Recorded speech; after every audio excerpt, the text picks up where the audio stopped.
Bueno, lo primero, Javier, es darte las gracias a ti. Lo primero, de corazón, desde lo más profundo, porque es un honor tenerte con nosotros, de verdad. Te hemos visto muchas veces.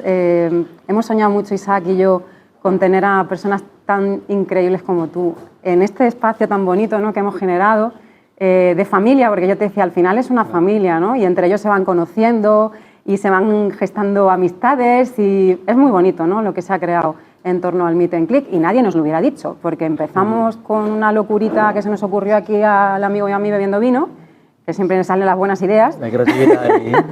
Desaparecen los miedos, se aparece la creatividad. Totalmente. ¿No? Y mira dónde estamos, ¿no? 1 año y medio después, ¿no? Así que muchísimas gracias. Yo la verdad que no creo que fue muy difícil traerme, porque nos vimos, me lo propusiste y dije, pues vale.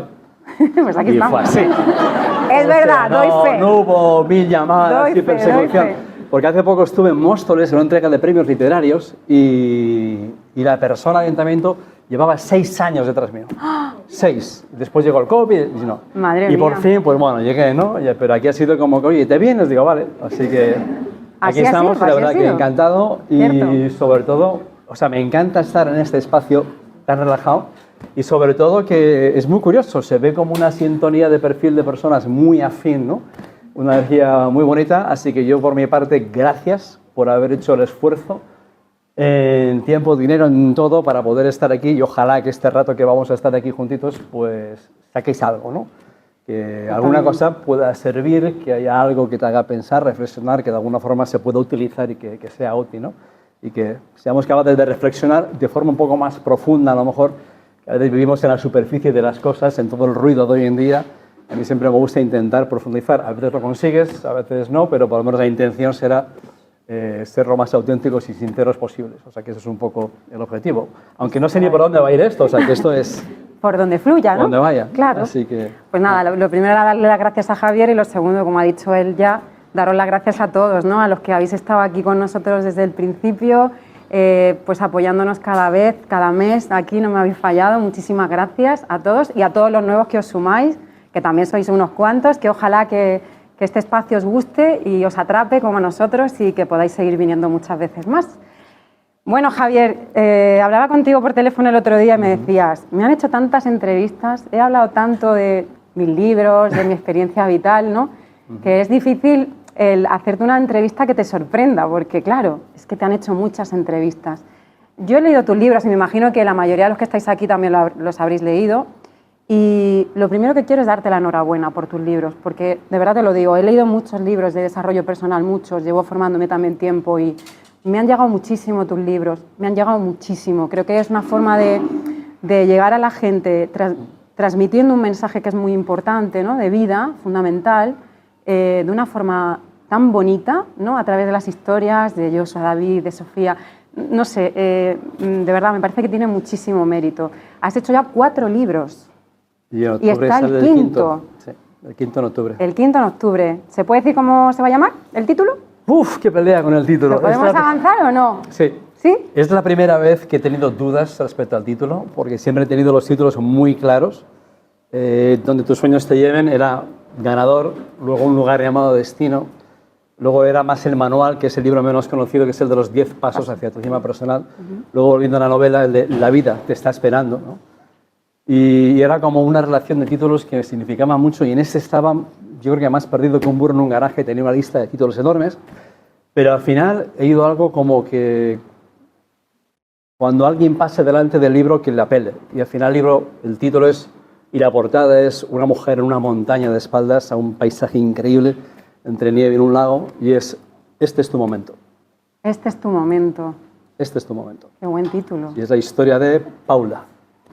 Está inspirado un poco, inspirado en mi vida, como todos los libros, que detrás de todos los libros está escondida una parte de mi vida. En este caso es un momento de una llamada, que igual entramos en eso ahora. Paula es por la sobrina mía, la persona que aparece, un montañero misterioso, es Martín, que es un homenaje a un amigo que murió por un tumor. Y es un libro, creo que es muy actual de este momento, de lo que está pasando en la sociedad ahora mismo, que hablamos un poquito, algo te adelanté del tema, ¿no? Pero al final, cuando yo he escrito, es decir, yo no me considero escritor todavía a día de hoy, me siento más como un contador de historias, o yo escribí mi primer libro para salvarme a mí mismo.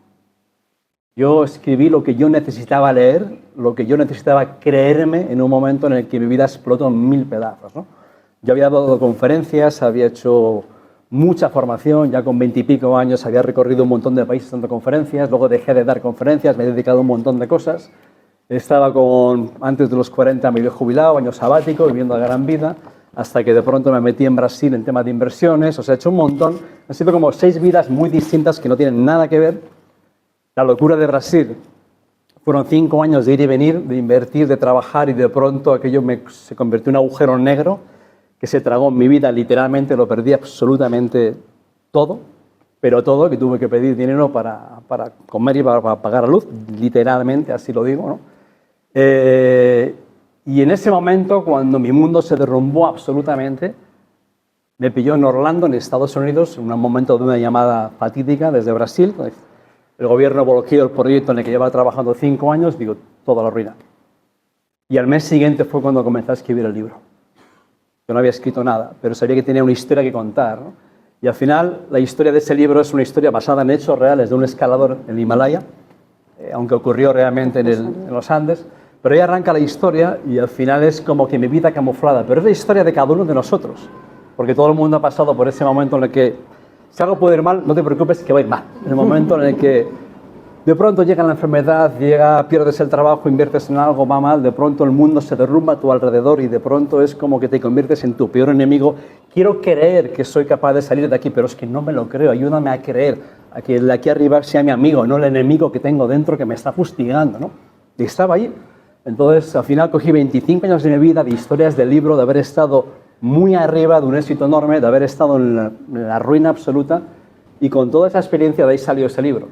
Y ese libro que lleva pues 36 ediciones, que no sé cuánta gente se lo ha tatuado, y llega tanto porque creo que el momento en el que está escrito, con ese libro lloré, reí, me pasó de todo, ¿no? Y creo que eso es lo que transmite de verdad ese libro. Lo refleja además el libro.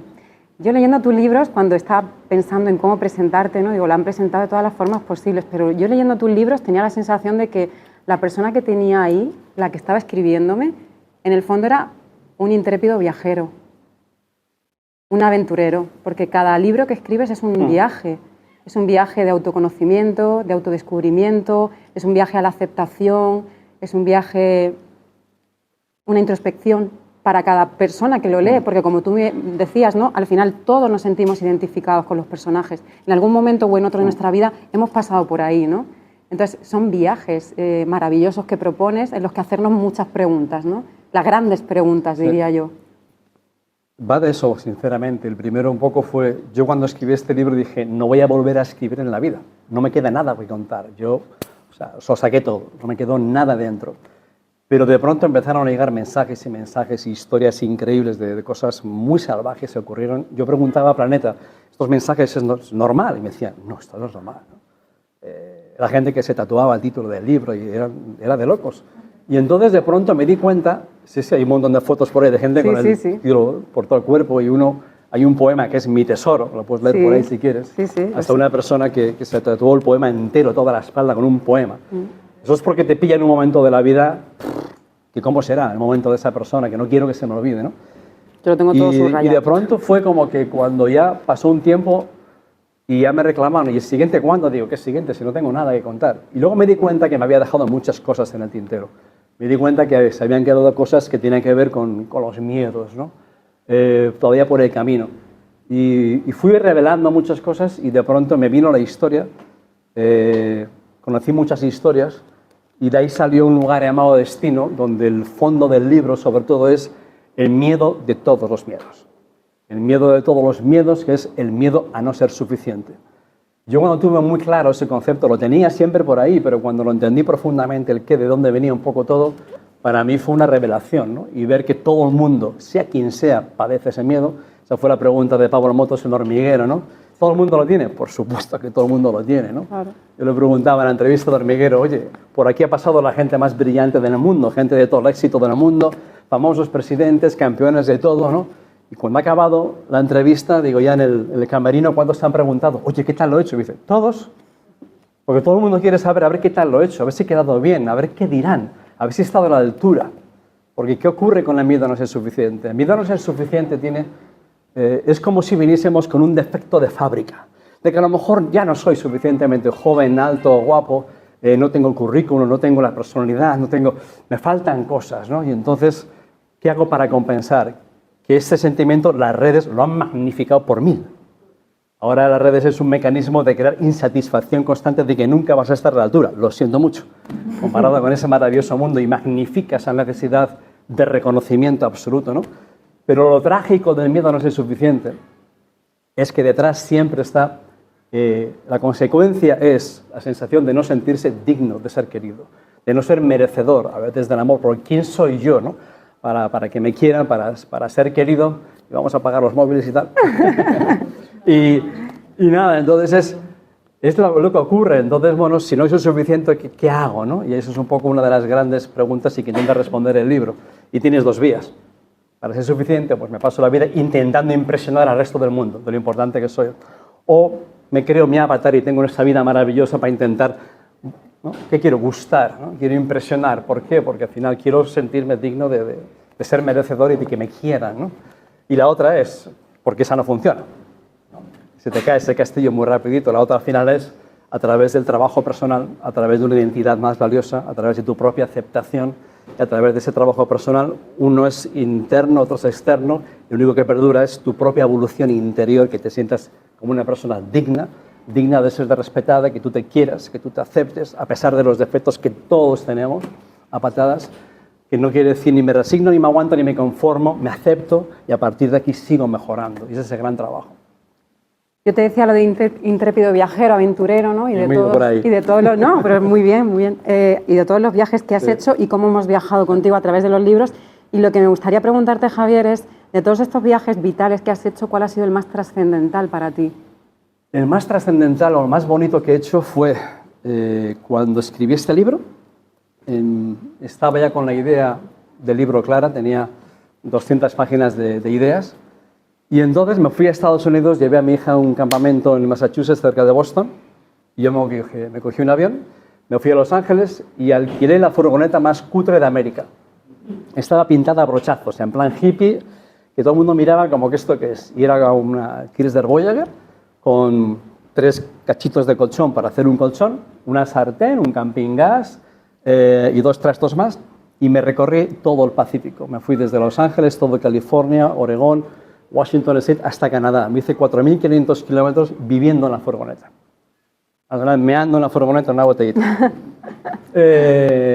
Y ese viaje era la idea de alguna forma de hacer un viaje en soledad, pero súper acompañado del entorno de la naturaleza, de vivir bajo mínimos, de un poco la pregunta que hacías, bueno, lo que hizo Séneca de alguna forma, ¿qué es lo que más temo? Perderlo todo. Pues comienza a vivir como si lo hubieses perdido todo. Y comía del cuenco del perro y con una túnica, y así pasaba un tiempo. Y dices, bueno, pues ya he vivido como lo que más temo. Entonces era de alguna forma vivir así, vivir a solas, pero en sitios espectaculares y por muchos viajes de lujo que he podido hacer, el que más grabado se ha quedado ha sido ese. Experiencias solas, viviendo en una furgoneta sin saber dónde iba a dormir. Y la verdad que encantadísimo, y es un viaje que me marcó, porque me ayudó para muchas cosas del libro también. Bueno, tú decías que el próximo libro se va a llamar Este es tu momento. ¿Cuál es tu momento ahora, Javier? Mi momento ahora. Pues llevo un año, la verdad, que precioso. Gemma, ¿dónde andas? Por ahí. Allí. Porque llega una persona espectacular a mi vida, la verdad que un año muy, muy, muy bonito. Y en un momento pues, creativo con este último libro, en un momento de muchos cambios, tranquilo, en el sentido de que en control de lo que quiero hacer como vida, de lo que puedo hacer, de las posibilidades que hay de alguna forma, ¿no? Que te va dando un poco los golpes de la vida, de alguna forma te enseñan a no magnificar las cosas y con una sensación de más claridad o de más tranquilidad en un momento vital bonito y al mismo tiempo aprendiendo mucho. Los últimos tiempos han sido mucho tiempo de aprender, de encajar muchas piezas, de seguir evolucionando por la velocidad en la que estamos en este mundo. Necesitamos, creo que, aprender más que nunca, profundizar más que nunca.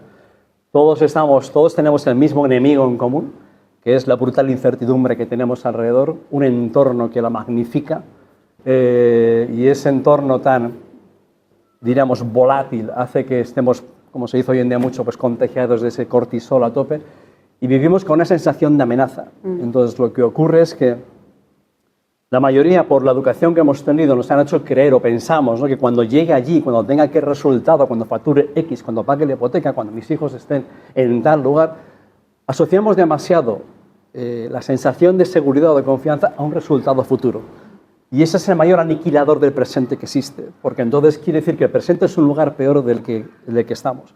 Es como si estuviésemos viviendo, haciendo un montón de cosas a la vez, nos hemos convertido en un hacer humano en vez de en un ser humano, y estamos haciendo cosas para llegar a otro lugar supuestamente mejor y más seguro, y nos perdemos ese presente.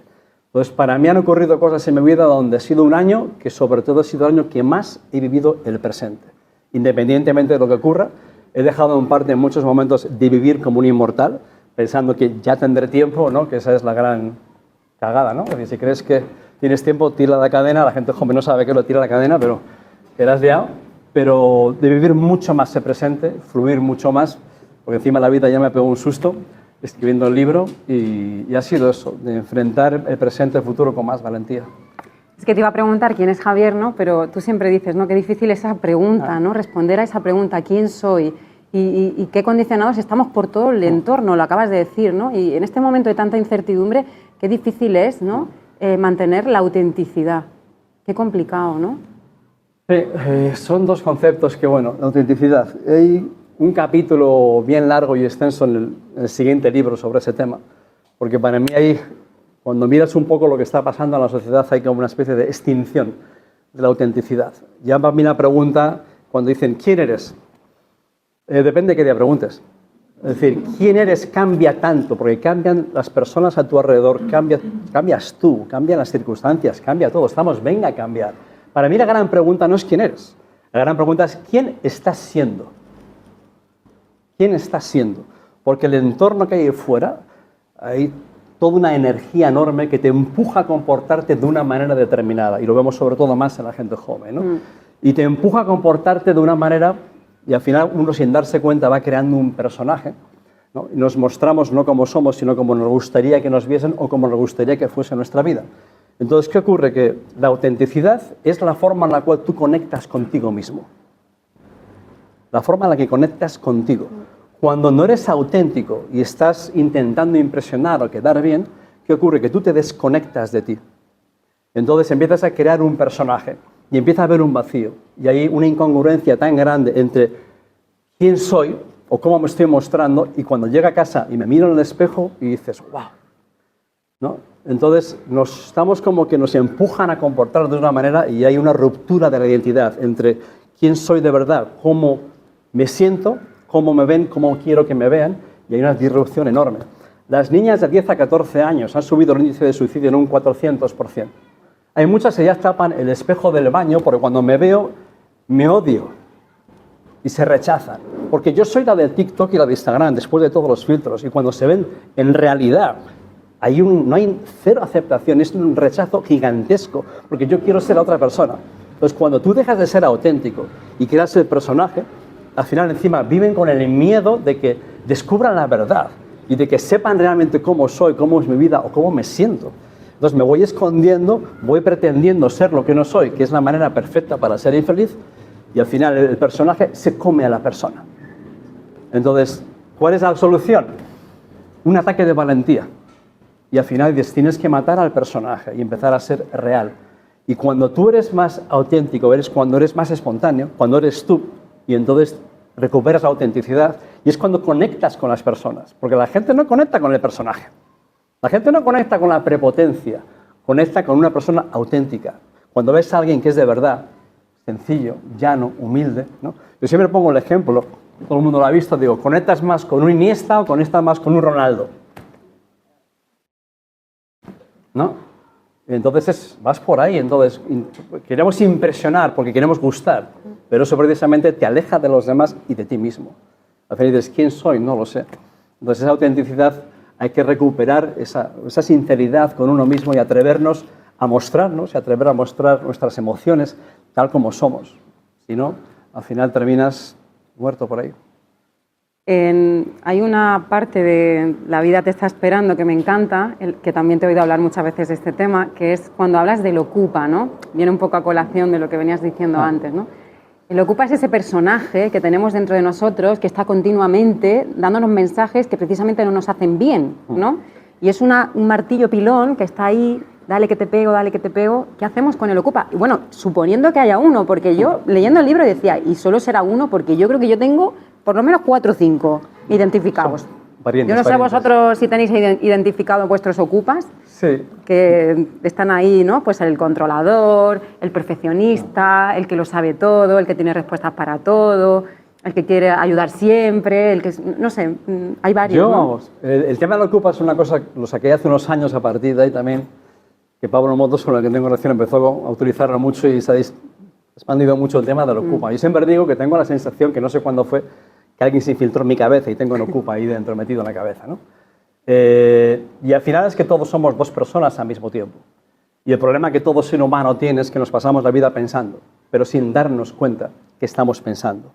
Y a veces el monólogo interno que tenemos en la cabeza, ese dictador que a veces tenemos, que no es ningún positivo, sino es un pesado de mierda que te obliga a tener unas conversaciones.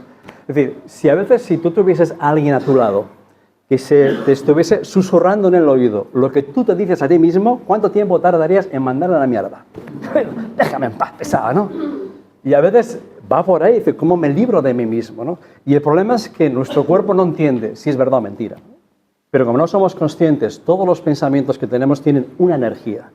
Y nos lleva a veces a lugares emocionales tan intensos cuando no es verdad. Entonces, ese monólogo, cuando no eres consciente de lo que está ocurriendo, te separa de la realidad de la vida. Y te crees que eso que estás pensando, porque te hace sentir de una forma tan profunda, parece que es la auténtica realidad de la vida cuando simplemente son pensamientos. Entonces, de ahí, ¿no? Todo cada vez que se hable más de la meditación y del mindfulness para recobrar la consciencia y darnos cuenta. Pero es importantísimo, ¿no? El darte cuenta y decir, ¿esto que estoy sintiendo es por algo real o porque mi mente es una máquina de terror, de contar historias de terror, que se está imaginando lo peor? Porque de todas las posibilidades se imagina la peor, ¿no?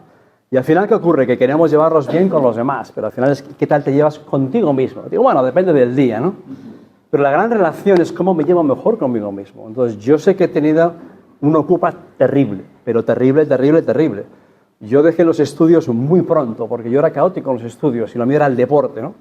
Entonces yo me dediqué como profesional al deporte, me ficharon para jugar en Estados Unidos a los 20 años, no sé si se saldrá algo de esto, pero de pronto, bueno, de ese sueño americano hecho realidad maravilloso, que mi vida ya está arreglada, voy a estar aquí 20 años, de pronto me vi envuelto sin querer en la mayor huelga de la historia de América, del deporte americano, y acabé por ahí tirado borracho, perdido, ¿no?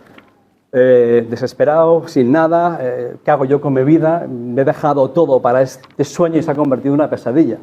Entonces yo me fustigaba, ahí empezó un fustigamiento masivo, porque digo, yo no tengo estudios, yo no valgo, yo no tengo la inteligencia, yo no tengo ningún currículum, ¿ahora qué hago con mi vida, no? Y tenía un bicho ahí increíble, y durante año y medio, en una huelga, 2, etcétera, y al final acabé hundido en la miseria, pues apagando el Ocupa a base de borracheras. Porque el único momento en el que yo aguantaba mi propio pensamiento era cuando estaba borracho como una cuba. O sea, que sé muy bien lo que es la impotencia, el fustigamiento interno, y ese fue un momento que marcó, ¿no? El antes y el después en mi vida. Y al final tuve la suerte de encontrar un mentor, de encontrar un Joshua en un momento dado, y fue el inicio del cambio de todo, ¿no? Y al final, bueno, ¿y qué hacemos con ese Ocupa que has dicho, no? Para mí hay algo importantísimo. El cambio fue, uno, todo cambio en la vida llega por una decisión que no es voy a ver qué pasa, voy a intentarlo, sino es una decisión que nace del corazón, que tienes un porqué, una razón poderosa que te conmueve de tal manera que dices, hasta aquí hemos llegado. No es voy a probar, sino dices ya que se nota en la mirada, que hay una decisión que marca un antes y un después, y dices, aquí no me rajo, aquí no abandono, aquí sigo, voy a pagar el precio, voy a hacer lo que haga falta. Y es una decisión ministerial, no viene de un yo voy a intentarlo, me gustaría, sino que algo muy bestia. A partir de ahí, para mí, uno de los factores claves es cambiar tu entorno, mirar mucho tu entorno. ¿Qué personas tienes a tu alrededor? Porque si las personas que están a tu alrededor no creen en ti, tienes un lastre espectacular detrás. Y personas que te ayuden a creer, personas que también quieran mejorar, que no sean un lamento con patas. Yo estaba en un entorno tóxico, todo el mundo estaba igual que yo, no hay una palabra de esperanza. no había una palabra positiva de ninguna clase. Entonces fue alejarse de ese entorno, de pronto fue empezar a coger libros y fue cambiar de información, cambiar de hábitos, empezar a hacer deporte, leer y estar con gente, ¿no? que estaban buscando algo más. Y ahí es cuando realmente vino el cambio. Yo me leí 60 libros en un año. ¿Qué ocurre? Que entonces se ocupa, cuanto más lees y cuanto más aprendes y cuanto más comprendes, esa voz interior empieza a ser mucho mejor y empieza a ser un amigo. Porque esa voz interna debería ser como que un amigo que nos habla con cariño, que nos habla con calma, una voz comprensiva, ¿no? Esa voz amiga de verdad. Y a veces es todo lo contrario, duda de nosotros, ¿no? Y a través de la formación, del aprender, de reflexionar, según tú vas evolucionando, vas consiguiendo que esa voz, que tú creas más sobre todo en ti mismo, que recuperes la confianza, que seas más consciente, que te des cuenta, que seas capaz antes de frenar los pensamientos negativos que van a seguir llegando, pero lo que consigues es que cada vez te das cuenta antes, los cortas antes y que el efecto de los problemas cada vez dure menos, porque estás mucho más en control. Y ese es un trabajo importantísimo que hay que hacer. Claro, tú hablabas antes justamente, ¿no? Bueno, la verdad que los dos libros, porque están muy conectados, ¿no? Pero en La vida te está esperando es un canto al aquí y ahora, al momento presente, al estar en donde estás, a disfrutar este momento, a no anticipar, a no estar pensando en lo que decías tú antes, ¿no? Cuando suceda esto seré más feliz, cuando pase esto estaré bien, cuando... No, si es que el momento es ahora, el momento es ahora. Y si te dejas del ruido, si te dejas de pensar en el cuándo, si dejas de proyectar, ya estás haciendo mucho por ti, ¿no? Es el inicio.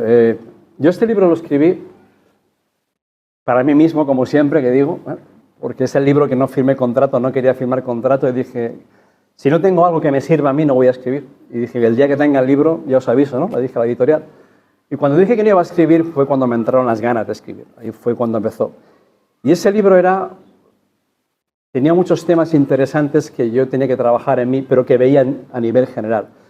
Y ese libro es la historia de Sofía, la historia de una mujer, parte obviamente también es mi historia, y es la historia de todos, la historia de una mujer que tiene un buen trabajo, que la vida le va bien, pero no es capaz de disfrutar de la vida.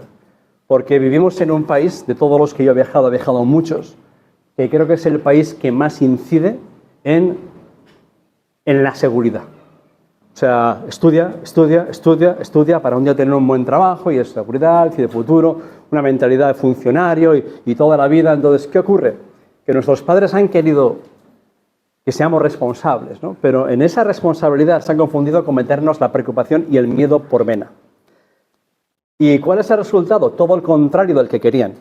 Porque nos han educado para una vida predecible, donde antes estudiabas y tenías una carrera, un trabajo, eso es ciencia ficción.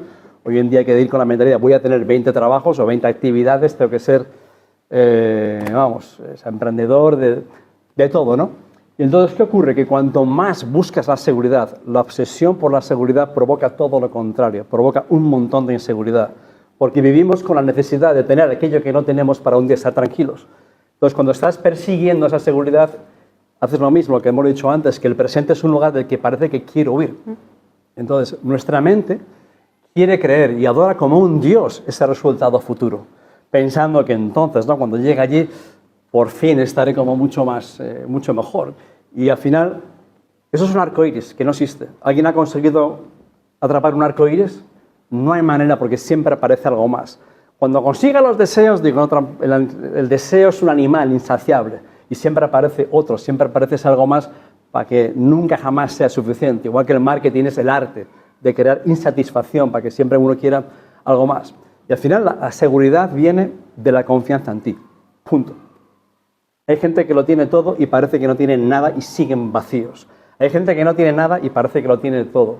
Porque al final hay gente que puede vivir en un gran palacio y están vacíos y temerosos. Y gente que puede estar pasando circunstancias terribles y debajo del puente y tiene una actitud asombrosa, ni una queja, y tiene la tranquilidad.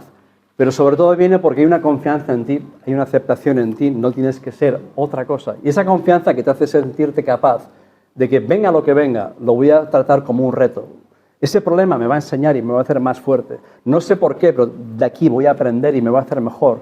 Los problemas no te llegan para fastidiarte, a veces te llegan para retarte y para demostrarte que eres mucho más capaz de lo que piensas. Pero esa seguridad viene al final de una seguridad que tú tienes en ti y que tú al final lo vas transmitiendo, no por un resultado. porque cuando llegue ese resultado va a haber siempre algo más, y es una carrera absolutamente infinita. Hay una pregunta que haces tú en el libro que es ¿cuánto tiempo te queda para vivir la vida que deseas?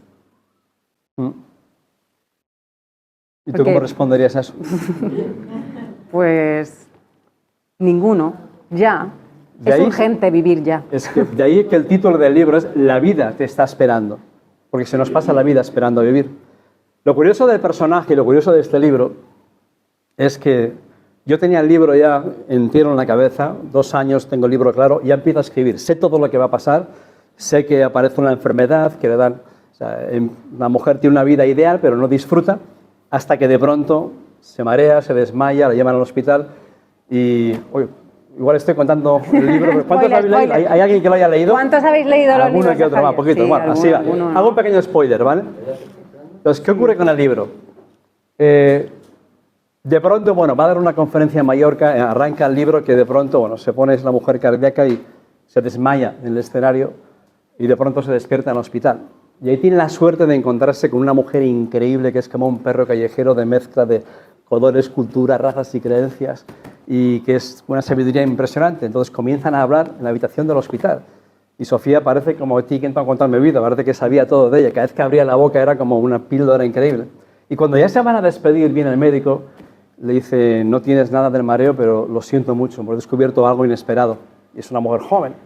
Le dicen, te quedan seguramente 3 meses. Y se queda en ese momento de shock, porque pensamos, eso es lo que le ocurre a los demás. A mí no, yo tengo todo por hacer, todo por vivir todavía. He estado haciendo de todo para un día por fin por empezar a vivir. Y no puede ser. Y en ese momento que yo empiezo a describir, cuando le dan la noticia, yo sabía, ¿no?, todo lo que iba a pasar. En el momento que le dan la noticia, yo siento una molestia. Testículo izquierdo. Ya, ni caso. 2 días, dolor nada. 3 días, dolor nada. 4.º día digo, esto ya no es una molestia, esto duele, ¿no? De verdad. 5.º día digo, esto está hinchado. Empiezo a tocar por ahí y yo soy malo en matemáticas, pero veo que aquí hay 3 huevos, aquí sobra 1. Así que yo no es como un dátil muy raro, digo, voy por urgencias, me miran, me hacen una ecografía, me dicen, tienes que ver urgente a un urólogo. Me ve el urólogo y bueno, me hacen las pruebas, contraste, el TAC, absolutamente todo. Y siempre digo que el urólogo, el día que repartía en la clase de inteligencia emocional y empatía, no fue a clase. Se la saltó. No me miró ni una sola vez a la cara, como no quiero mirar al cadáver, y me dice, bueno, hay que operar urgente. Hay un tumor enorme, pero es que además se ven unas manchas por el hígado que no deberían verse en ese tipo de prueba. Y digo, bueno, pues venga, el de 4 días al hospital, y el día anterior tuve que dar una charla a una multinacional para motivarlos. Así que el día antes de la conferencia, de la operación, y bueno, y al final pues yo acabé en el quirófano, pero fue cuando me lo dijeron, ocurrió algo muy curioso, que yo había pensado mucho en el personaje. Y fue cuando me lo dijeron, al día siguiente yo tengo recuerdo de estar en mi terraza en casa, 8 de la mañana, con mi cafecito, y tengo la imagen grabada, las golondrinas, los pájaros, un 20 y algo de agosto, 26 de agosto. Y hemos escuchado todo sobre la meditación, el presente, el aquí y ahora y el mindfulness, pero jamás en la historia yo había vivido nada igual. Y es que la cercanía de la muerte te despierta la vida de forma espectacular. Y de pronto, ¿qué ocurrió? Que todos los problemas futuros que a veces no te dejan vivir porque estás queriendo llegar allí, dices, desaparecen. Porque seguramente ya no vas a llegar a ese futuro que te preocupaba. Entonces me queda esto. Entonces, ahora, ¿qué es importante? Voy a salir corriendo a hacer los viajes a cumplir los sueños. Digo, no. ¿Con quién tengo que hablar? No quiero irme con cadáveres en el armario que tengo que dejar resuelto por si acaso. ¿Qué conversación está pendiente? ¿Alguien a quien pedir perdón? ¿Alguien a quien decir te quiero que no lo he dicho? ¿No? Y buscas esa paz de alguna forma, ¿no? Como fue. Pero nunca jamás he tenido un momento de mayor serenidad en toda mi vida que esa mañana al día siguiente. Pero de paz absoluta, muy serena, muy extraña, ¿no? Pero maravilloso. Intento muchas veces, no eres inmortal, coño, vete a ese momento.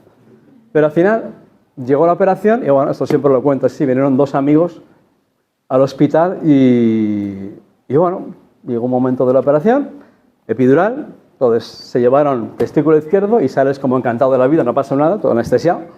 Y me preguntan, ¿qué tal? Digo, bueno, pues nada, que se han llevado el huevo. Digo, vale. Y bien cachondo me dice, pues mira, lo bueno de esto es que ya nadie te puede tocar los huevos. Y dices, a lo mejor será que por eso que la vida mola un huevo, ¿no? Y dice, va, pero tampoco le puedes echar un par de huevos. Va, pero te sobran pelotas. Y dice, va.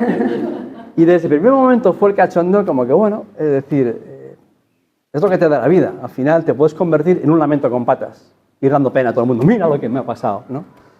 Hay mucho de eso. O decir, bueno, vamos a ver para dónde va el destino, que aprendo de esto.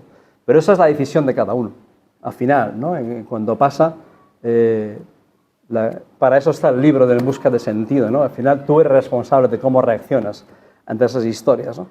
Y al final fue, corre, escribe rápido, a ver si no llegas al final. Y luego 10 días después llegó la biopsia y el médico me miró y digo, no me lo creo, no entiendo nada. Y dice, no tienes nada, es benigno. Y las manchas son quistes benignos, digo, no tienes nada. Sacaron una bola de 7 centímetros de ahí y 0. Pero fue de alguna forma, le dio la autoridad moral al libro de cuando yo pensaba cómo reaccionaba Sofía, ¿no? Fue exactamente igual. Fue lo cachondo de que el destino me solapó mi vida con la del personaje del libro, ¿no? Para que no imagines, así lo escribes en primera persona, ¿no? Y entonces fue un espectáculo de... Pero se nos olvida al final, ¿eh? Y hay que ir de vez en cuando a volver, que no eres inmortal. Porque cuando el tiempo es la materia prima de la cual está hecha la vida, y cuando perdemos el tiempo, perdemos la vida. Es como abrir el grifo del tiempo, ¿no? Y lo perdemos. Entonces, al final es de los arrepentimientos mucho, pues de todo lo que... Los arrepentimientos siempre vienen por lo que no hemos hecho, ¿no? Por los te quiero no dicho, abrazos no dados, por las decisiones que no nos hemos atrevido a tomar, y siempre por todos los arrepentimientos vienen de ellos. O sea, que una de las lecciones es, no sé si estaré vivo mañana, pero intenta vivir mucho más ese presente. Claro, dices tú, en la vida solo nos llevamos aquello que damos, ¿no? Qué descubrimiento, ¿no? Bueno, eso estaba claro ya hacía mucho antes, porque creo que la historia más bonita que he escrito sobre eso está en un lugar llamado Destino, en donde hay una historia muy, muy bonita que tiene que ver... Cuando hablamos de sentido de la vida, hay como 8 puntos para mí que son los que más sentido otorgan a la vida. Pero por mucho que una persona consiga, cuando no hay algún tipo de contribución, hay una vida vacía. Cuando no hay un tipo de contribución, estás pensando en ti y lo que puedes conseguir. Y al final, cuando contribuyes y marcas la diferencia en alguien, cuando escuchas a alguien, cuando consigues que los ojos de alguien que no brillaban, que no tienen esperanza, que vuelvan a querer, y ves a esa persona que no creía, que su vida estaba destrozada, y consigues que esa persona levante la cabeza, que cambie, que crea, que haga algo, aunque sea de esa forma, tú puedes contribuir con tu tiempo, con una palmada, con la esperanza, con la presencia, simplemente con algo, ¿no? Pero cuando sales de ti para ayudar a otro, lo que eso genera es sentido y plenitud. Yo no hablo mucho de felicidad, ¿no? Está tan prostituida la palabra felicidad que vamos, que ya es de locos. Pero me gusta mucho más plenitud. La felicidad como que depende mucho de las circunstancias y condiciones. Pero uno puede tener una sensación de plenitud atravesando el mismísimo infierno. En la pérdida, en el desastre, en todo, porque tu vida tiene sentido, porque sabes quién eres, ¿no? Y al final para mí es mucho más importante esa sensación de paz, de ausencia de emociones destructivas, de más de sentido, de propósito, de una vida más plena en vez de la felicidad que parece una obligación hoy en día, lo cual es lo peor que puede haber. Claro, me encanta siempre escucharte, Javier, porque muchas veces cuando venimos aquí a estas charlas, ¿no? Yo sé que hay mucha gente entre los que asisten, ¿no? Que dicen, claro, pero qué fácil lo contáis todo, ¿no? Parece todo tan fácil como si la vida fuese así de fácil. Bueno, realmente estás contando tu experiencia, has pasado por millones de situaciones difíciles, por crisis muy fuertes y al final se sale y las grandes crisis siempre se convierten en grandes oportunidades, ¿no? ¿Por qué nos da tanto miedo el cambio? El cambio nos da miedo porque para el cerebro es una amenaza. El cerebro busca la seguridad, ¿no? Lo que hemos hablado antes, constantemente está buscando aquello que nos dé seguridad. Y cambio significa incertidumbre. Cambio para el cerebro es, ten cuidado, a lo mejor no eres capaz de hacer eso, a lo mejor no eres capaz de hacer aquello. El cambio provoca una sensación de miedo, ¿no? Ahora, al final te das cuenta que si tú no cambias, si tú no evolucionas, te quedas obsoleto. Entonces, nos han enseñado o nos han educado de una forma que el cambio parece un peligro, pero estamos en un mundo que la velocidad del cambio es brutal. Y uno tiene que cambiar el chip para intentar ver el cambio como algo que va a estar con nosotros a lo largo de la vida y ver el cambio como una posibilidad y como una oportunidad de aprender, de crecer, de que el cambio es, tienes que empezar y a los niños sobre todo, a los más jóvenes, Hay que adorar el cambio, porque va a ser absolutamente inevitable. Cuando hoy en día se habla de cuáles son las cualidades más importantes, ¿no?, que una persona necesita adquirir de cara al futuro, ¿cuáles son? Precisamente es esa capacidad de adaptarse al cambio. La velocidad del cambio nos está superando. ¿A dónde nos va a llevar la inteligencia artificial? Ni se sabe. Entonces, la velocidad del cambio, ¿qué provoca? Más incertidumbre y un montón de conflictos emocionales. Con lo cual, la gran fortaleza es esa gestión emocional ante el cambio que genera el miedo, ante esa incertidumbre y ese trabajo interior. Porque por encima de lo que esté pasando ahí fuera, lo más importante es qué es lo que está pasando dentro de ti sin que nadie lo sepa.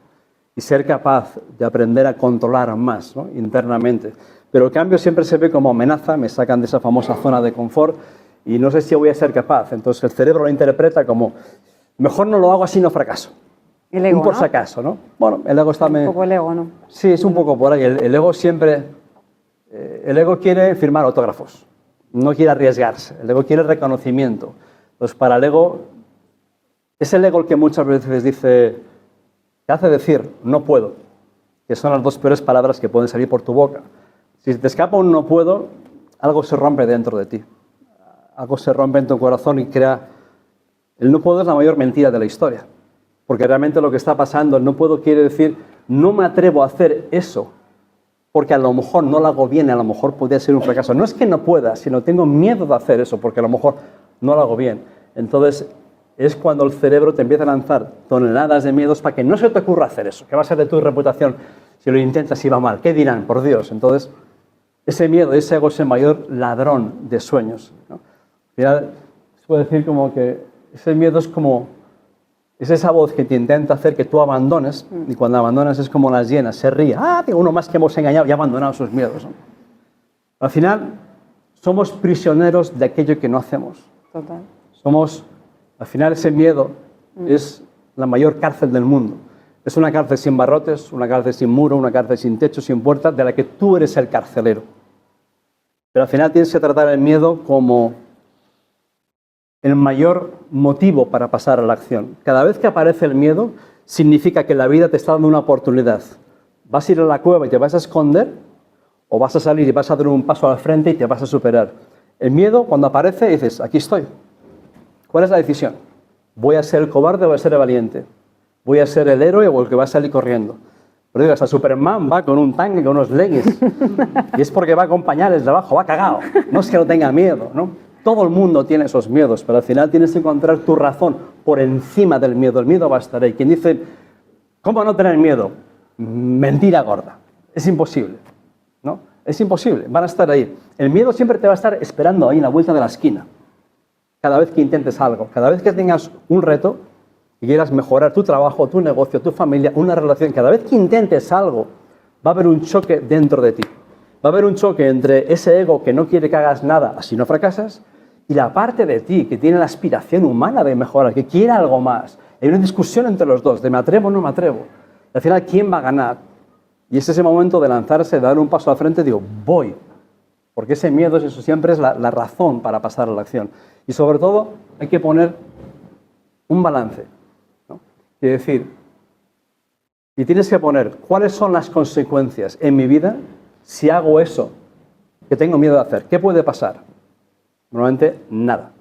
O sea, absolutamente nada.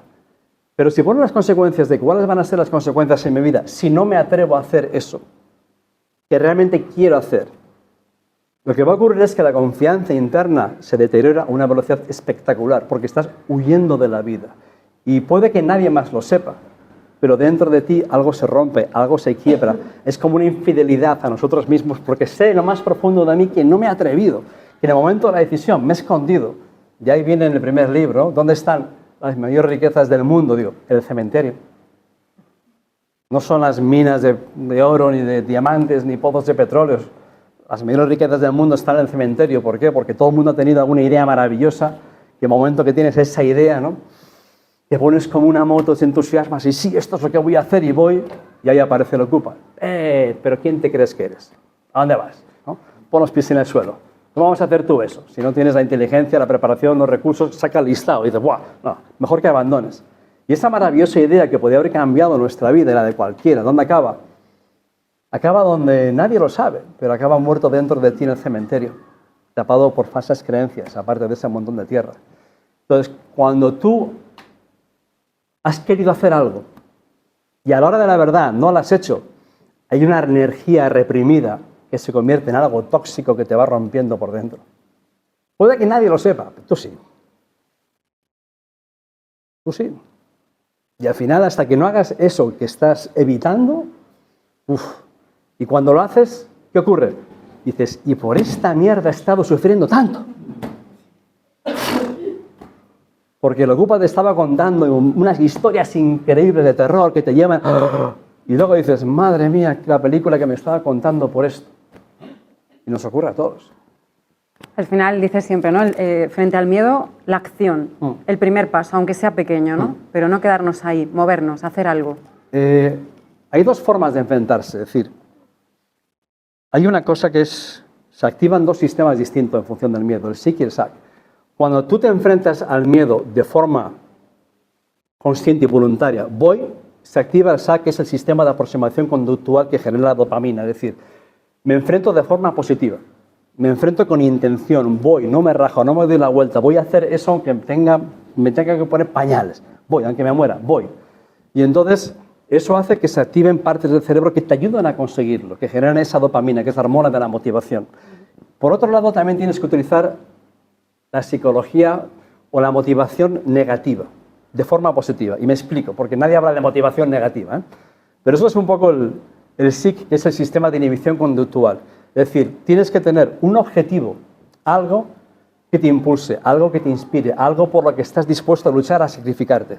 Y luego es el otro escenario, el infierno. El infierno es, ¿qué va a ocurrir si no hago nada? ¿Qué va a pasar dentro de 5 años con mi vida? A nivel de pareja, a nivel emocional, a nivel económico, ¿cuáles van a ser las consecuencias? Y realmente describes el peor escenario posible y lo pones detrás de ti. Y entonces es cuando dices, no me voy a abandonar, porque si me abandono y no reacciono y no hago nada, ese es el lugar a donde voy. Entonces pones el monstruo detrás tuyo, porque cualquier ser humano, cualquier animal, corre más rápido cuando está amenazado, ¿no? Yo no corro mucho. Si te viene un Rottweiler, un toro, verás cómo corres. Vamos, aunque nadie te tiene que motivar, ¿no? Entonces pones ese escenario negativo y te impulsa hacia adelante para huir, para evitar eso. ¿Cuántas veces hemos visto ahora en los telediarios la guerra de Ucrania, ¿no? Los abuelos que no podían ni andar, con una cachava, una abuela, iban con los nietos cruzando montes, ríos, montañas, nieve, invierno, de todo. Gente que no podía ni andar, pero había una razón. Supervivencia pura y dura.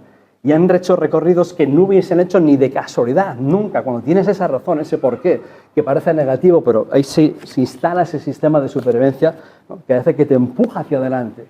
Entonces tengo una razón, no voy a caer ahí, no me voy a abandonar, ni loco. Y lo otro es, voy a por aquello. Entonces es de forma voluntaria. Entonces utilizas el miedo como algo positivo, como algo que te da energía.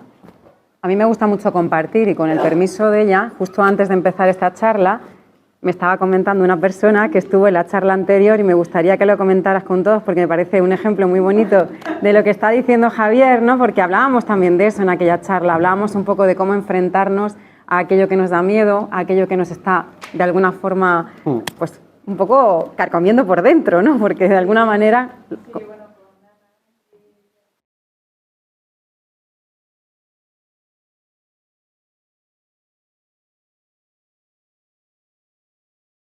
Tomar una decisión. Había que tomar una decisión. Decisiones.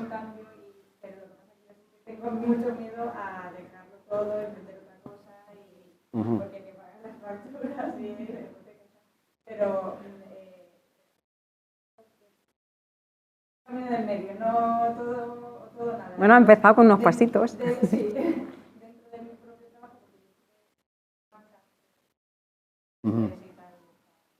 a la orden del día pues he dado un paso para atrás y de la que estoy, más cerca de casa, que es otra de las cosas que también ahora y media ir a trabajar y ahora ya voy a una más cerquita y además aquí tengo a mi amiga que me ayuda mucho porque me decía es tu ego, es tu ego. porque yo decía, ¿cómo me voy a ir a una oficina más pequeña? Pero que me ganan menos y me decía ella, es tu ego, Maribel, es tu ego que tal así, es que eso lo tengo grabado. Entonces, bueno, pues a lo mejor es mejor dar un paso para atrás y vivir un poco más tranquila y más que nosotros. no, pero le entiendo un poco. Pero vamos, yo creo que sí que me está mucho más a gusto también. Pero dentro de la misma organización, ¿no? Sí, pero es justo lo que hemos dicho, ¿no? Cada vez que tienes que dar un cambio, la amenaza está ahí. La sensación de ¿pero dónde vas? ¿Qué vas a hacer? La seguridad, etcétera, ¿no? Pero el dilema es el mismo. Pero bueno, al final tú tienes que siempre poner la balanza, ¿no? Calidad de vida. Calidad de vida y más paz interior. Es decir, puedo perseguir algo más porque uno puede... Sí. Puedes perder la vida en el intento de conseguir o llegar a no sé dónde. Y al final es decir, uno tiene que poner... Todo tiene su momento, también tiene que ver las circunstancias, tu entorno, pero y la seguridad, pero al final, si tú no das un paso y estás... Lo peor que puedes hacer es quedarte en un lugar donde ya no perteneces. Cuando tú sabes que aquí no pertenezco, aquí no estoy bien, y no tomas la decisión, explotas. Porque empieza a haber cada vez una tensión mayor, que empiezas a llenarte ahí cada vez de más tensión como una olla express, y al final sale... o en forma de enfermedad, o en forma contra alguien, contra la persona que menos se lo merece, de la peor manera del mundo, en el peor momento, porque se va creando toda esa presión interior, ¿no? que va a salir. Y al final, si tú no das los pasos, la vida te da el bofetón, el empujón, y luego, mira, la propia vida te lleva donde no querías, a lo mejor. O sea que, pero bueno, qué valiente por ahí.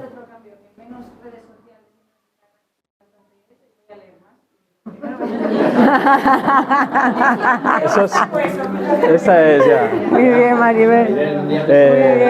El Instagram las redes alimentan el Ocupa de forma espectacular. Totalmente. Es decir, las redes sociales es el mayor mecanismo de comparación de la historia. Es decir, las redes están diseñadas, o sea, las redes hay que saber utilizarlas en vez de ser víctima de ellas, ¿vale? No es cuestión de demonizar, es como un arma, lo puedes utilizar para proteger o para matar. Ahora está la responsabilidad de cada uno, ¿no? Pero las redes están diseñadas por Silicon Valley, fueron todos los expertos de adicción de Las Vegas. Entonces está hecho para que nunca termines, nunca jamás se acabe, pero sobre todo es un mecanismo de generar comparación, que tú puedes saber toda la teoría. Las redes son mentiras, vale, sabes toda la teoría, pero a tu cerebro le da igual, te fustiga igual, te compara igual. Y cuando una persona entra en las redes sociales, un año después, su nivel de felicidad y de bienestar interior ha bajado en picado. Eso es un dato, hecho. Está demostrado. Sí, luego está la gente que lo utiliza correctamente, que eso está muy bien, que la puedes utilizar muy bien. El problema es cuando uno está todo el día sumergido ahí, perdido, ¿no? En un mundo virtual. Hay un tema que creo que hablas en tu libro nuevo, ¿no? Que es, viene a colación un poco también de esto de tomar decisiones, tomar la acción o no tomarla y procrastinar. Procrastinar. Se lo digo bien, ¿no? Bueno, la procrastinación es que es un bicho que creo que afecta a todo el mundo hoy en día y cada vez más, que precisamente la tecnología ha magnificado también la procrastinación, ¿no? Pero curiosamente la procrastinación es algo muy distinto, o la razón de la procrastinación es muy distinta de lo que mucha gente cree, ¿no? O sea, procrastinar, que viene del latín procrastinar, es postergar hasta mañana, para otro momento, ¿no? Y procrastino. Entonces yo al principio pensaba que tengo que buscar una aplicación y un método para tener más disciplina y para no despistarme tanto y para cumplir, y era como que y buscaba el mecanismo, ¿no? Hasta que luego entendí que no tiene nada que ver con eso.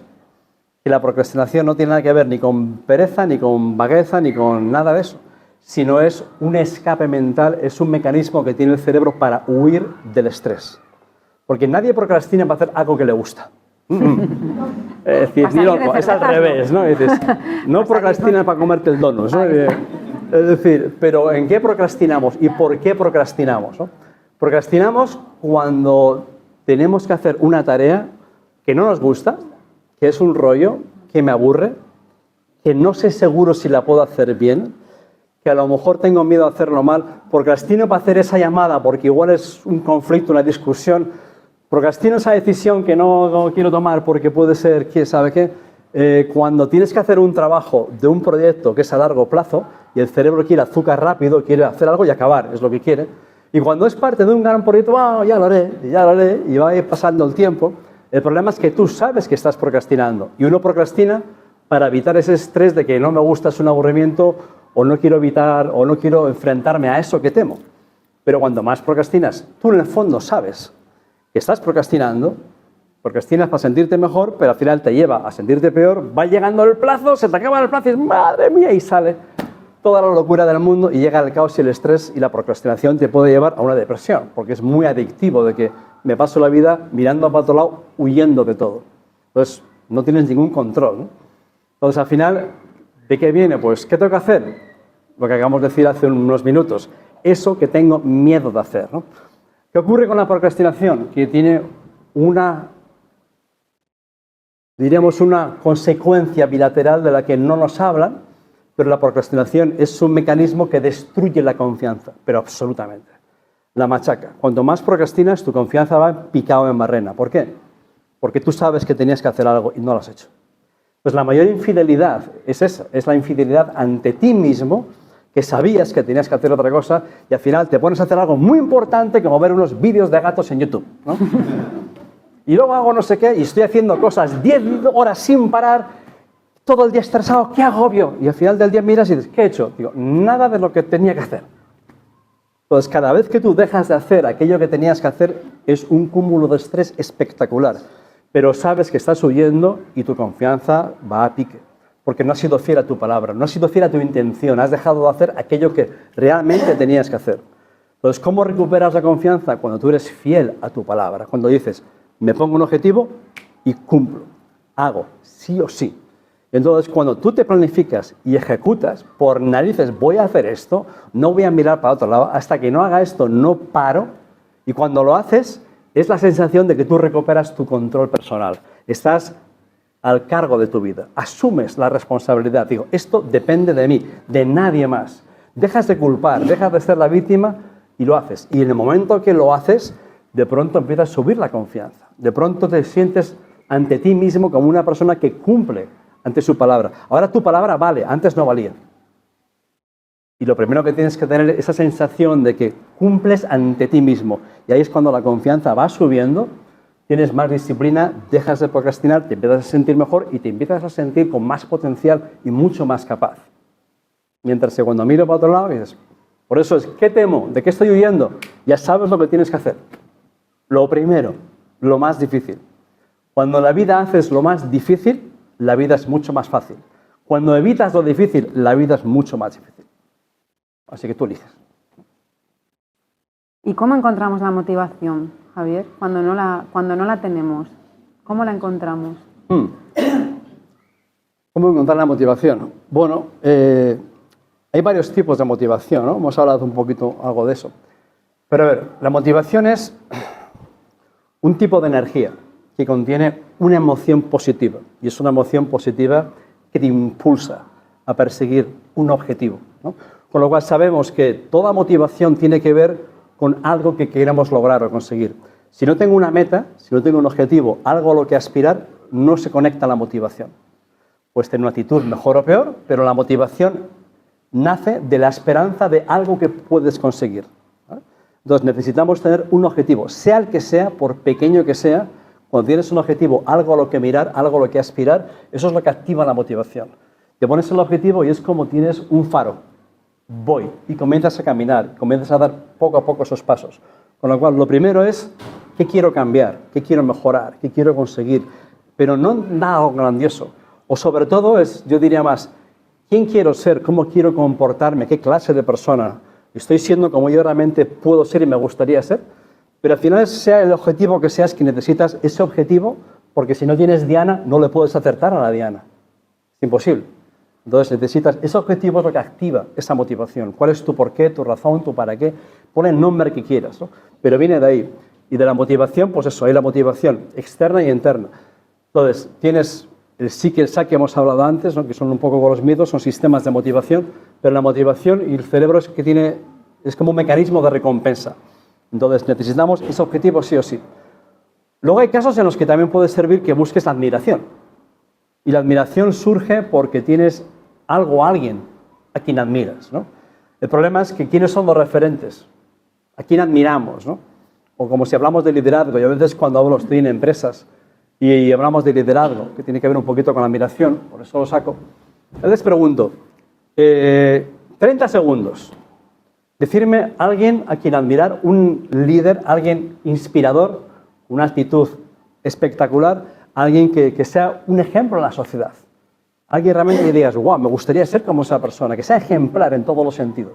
Que sea de España y que no sea deportista. Nombres. Venga, venga, venga. Y dices... Venga, a ver si alguno dice algo. ¿Tenéis entonces, alguno? A ver, Cris.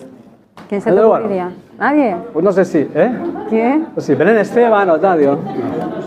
Bueno, pues... Mira.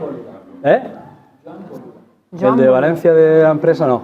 De Barcelona. Lo que pasa, claro, yo hablo de que conozcamos todos. Claro. Es un poco raro que, pues dices, tengo un tío que es la leche, digo. Pues no le conocemos, ¿no? Nadie. Entonces, uno de los problemas que tenemos es que nos faltan referentes, que nos faltan líderes, que podamos mirar, ¿no? Entonces, cuando tú ves en un niño que vea a su ídolo del fútbol, que vea a su Messi, a su Ronaldo, a quien sea, dices, yo quiero ser como ese. Y entonces la admiración hace que una parte de ti te identifiques con los valores y cualidades de esa persona. Y es lo que te puede llevar también a encontrar la motivación. Quiero ser como esa persona, ¿no? ¿Qué quiero mejorar? ¿No? ¿Cuáles son las partes de mí que quiero mejorar? ¿No? Y luego ya viene la inspiración, que es la potente, que es mucho mejor que la motivación. Porque mil más. ¿Por qué? Porque la motivación tiene que ver con algo externo, que está bien, hace falta motivación. Pero la inspiración no depende de nada externo. Inspiración viene en espíritu. Inspiración viene cuando tienes un propósito más grande que tú mismo. Es algo que está dentro de ti. Algo noble, que tienes una causa digna por la que luchar, por la que volver a levantarte, algo digno que perseguir, que no tiene que ver con conseguir algo externo, sino sobre todo más con la clase de persona en la cual te quieres convertir, ¿no? Algo que te inspira. Y entonces eso está dentro de ti, independientemente de las circunstancias, independientemente de los resultados. ¿Qué es lo que te inspira? ¿No? Momento de flow también va por ahí, pero para mí la inspiración es algo que tienes que encontrar, ese algo que justifique el esfuerzo o el sacrificio, ese algo que a veces tienes que encontrar algo o alguien a quien levantar cuando tú ya no tienes fuerzas para levantarte a ti mismo. Entonces, esa parte de inspiración que es algo mucho más potente que la motivación. Hay un tema que me interesa muchísimo, hemos hablado antes y seguramente lo habrás hablado muchas veces, pero a mí me fascina esto. Tú le llamas en el libro la transferencia emocional. Wow, me acuerdo de eso ya. Sí. Bueno, la pregunta podría ser, que me encanta esta pregunta, no sé, se la podríamos hacer a ellos. Eso lo escribí hace ya como 15 años. ¿Tu mente es amiga o es enemiga? Es un poco lo que hemos hablado antes, ¿no? La transferencia emocional, te pongo un ejemplo. ¿Qué es esto de la transferencia emocional? Tiene que ver con la capacidad de, en un momento dado, cambiar tus emociones de forma radical. En un momento puntual, en un momento crítico, en un momento de emociones negativas, que seas capaz de retomar el control, ¿no? Entonces hay varios pasos. Esto lo escribí hace 15 años, está en el primer libro, y yo me acuerdo que lo utilicé un día, ese mecanismo, bueno, una vez en el espejo público, la primera vez que me hicieron una encerrona, que luego todo fue genial, en directo ya, que fue como que casi en shock, pero me acuerdo que un día iba a una reunión, todavía no había publicado el libro, ya lo tenía medio escrito, pero estaba en el aire, y estaba con las movidas de Brasil. Y ese día fue el día, uno de esos días, como he dicho antes, si algo puede ir mal, no te preocupes que va mal, ¿no? Y fue la llamada de decir, wow, caos aquí, un email del abogado, otro de aquí, otro de allá, y era como diciendo, a ver, ¿qué más puede pasar hoy? Era como el derramamiento que ya estaba todo desmoronando, caótico. Y recuerdo que iba a una reunión, 4 de la tarde, en Reyes Católicos, en Valencia, iba yo con mi traje en plan ahí de reunión, y iba yo mirando al suelo, echando pestes, con los brazos así, mirando hombros caídos, o sea, cagándome en todo, como desesperado, como diciendo, no puede ser, no puede ser. Y me paro en un paso de cebra, y había un montón de gente. Y de pronto soy consciente, me doy cuenta de que estoy rumiando un montón de porquería, que me estoy fustigando, diciendo, compadeciéndome, y en ese momento me pego un tortazo a mí mismo, ¡fua! Y todo el mundo mira como diciendo, y todo el mundo se separa de mí, ¿no? Empiezan a coger sitio diciendo, ¿esto qué es, no? Y digo, largo de aquí, aquí mando yo elijo mis pensamientos, yo elijo mis emociones. Levanto la cabeza, echo los hombros atrás y digo, voy. Entonces, la transferencia emocional es darte cuenta de cuando, igual que tienes en el ordenador un antivirus, que te salta un virus, pues eso es un virus mental, que te estás friendo la cabeza, ¿no? Entonces, es como decir, te das cuenta y dices, ¿qué tengo que cambiar? Cambias tu postura, cambias tu fisiología, cambias tu lenguaje y empiezas a afirmar de forma contundente y poderosa, aquí mando yo. Te dices lo que tú quieras, te escribes tus frases, pero son frases o cosas poderosas en las que tú te pones al mando Y cuando la mente te empieza a hablar de forma negativa, tú le tienes que hablar a la mente de forma positiva. Yo trabajo con algunas, muy pocas personas, no trabajo de coach ni nada, pero de vez en cuando me llega gente y en casos puntuales trabajo con ellos. Y me toca trabajar pues, con alguno de Real Madrid, que están forrados, lo que tú quieras, con la mejor jugadora de golf de España, con algunos otros casos. ¿Y qué es lo que más trabajas muchas veces? Cómo detener en el momento de la gran cagada, del penalti, del fallo, del momento del fracaso, cómo hacer que eso dure lo mínimo posible. Cuando gana uno y todo el mundo celebra, ahí no hay problema, ¿no? Pero cuando llega el momento de la derrota, el momento de la equivocación, el momento del fracaso, el momento que encima tienes todas las cámaras encima y te están criticando, ahora, ¿cuánto va a durar ese momento? ¿Va a durar un año? ¿Un mes? ¿Un día? ¿Una hora? ¿O un minuto? Entonces, ahí está la capacidad de reconquistar tu estado mental. Y es cuando realmente es ese trabajo de la tríada emocional, de cambiar tu lenguaje, de cambiar tu fisiología, y tú, en vez de estar de forma pasiva escuchando las barbaridades que dice tu mente, tú te pones al mando y tú le empiezas a hablar a tu mente para tomar control. Y dices, pum, hasta aquí. Y cambias absolutamente todo. Es una cosa que entrenas y eso es lo que es la transferencia emocional. Cómo parar un momento muy negativo, ¿no? Y salir de ahí para... Yo sabía, no puedo entrar en esta reunión de esta manera, no puedo entrar en directo con todas las cámaras de televisión, Antena 3, con lo que me acaba de contar. Y digo, espérate, ¿no? Y que seas capaz de retomar ese control. Claro, para eso hay que hacerse un trabajillo también, ¿no?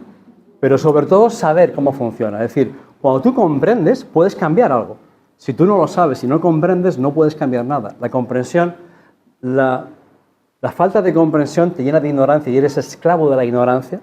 Cuando tú comprendes algo es cuando realmente puedes cambiar algo. Entonces todos necesitamos aprender para comprender y entonces es que puedes cambiar las cosas.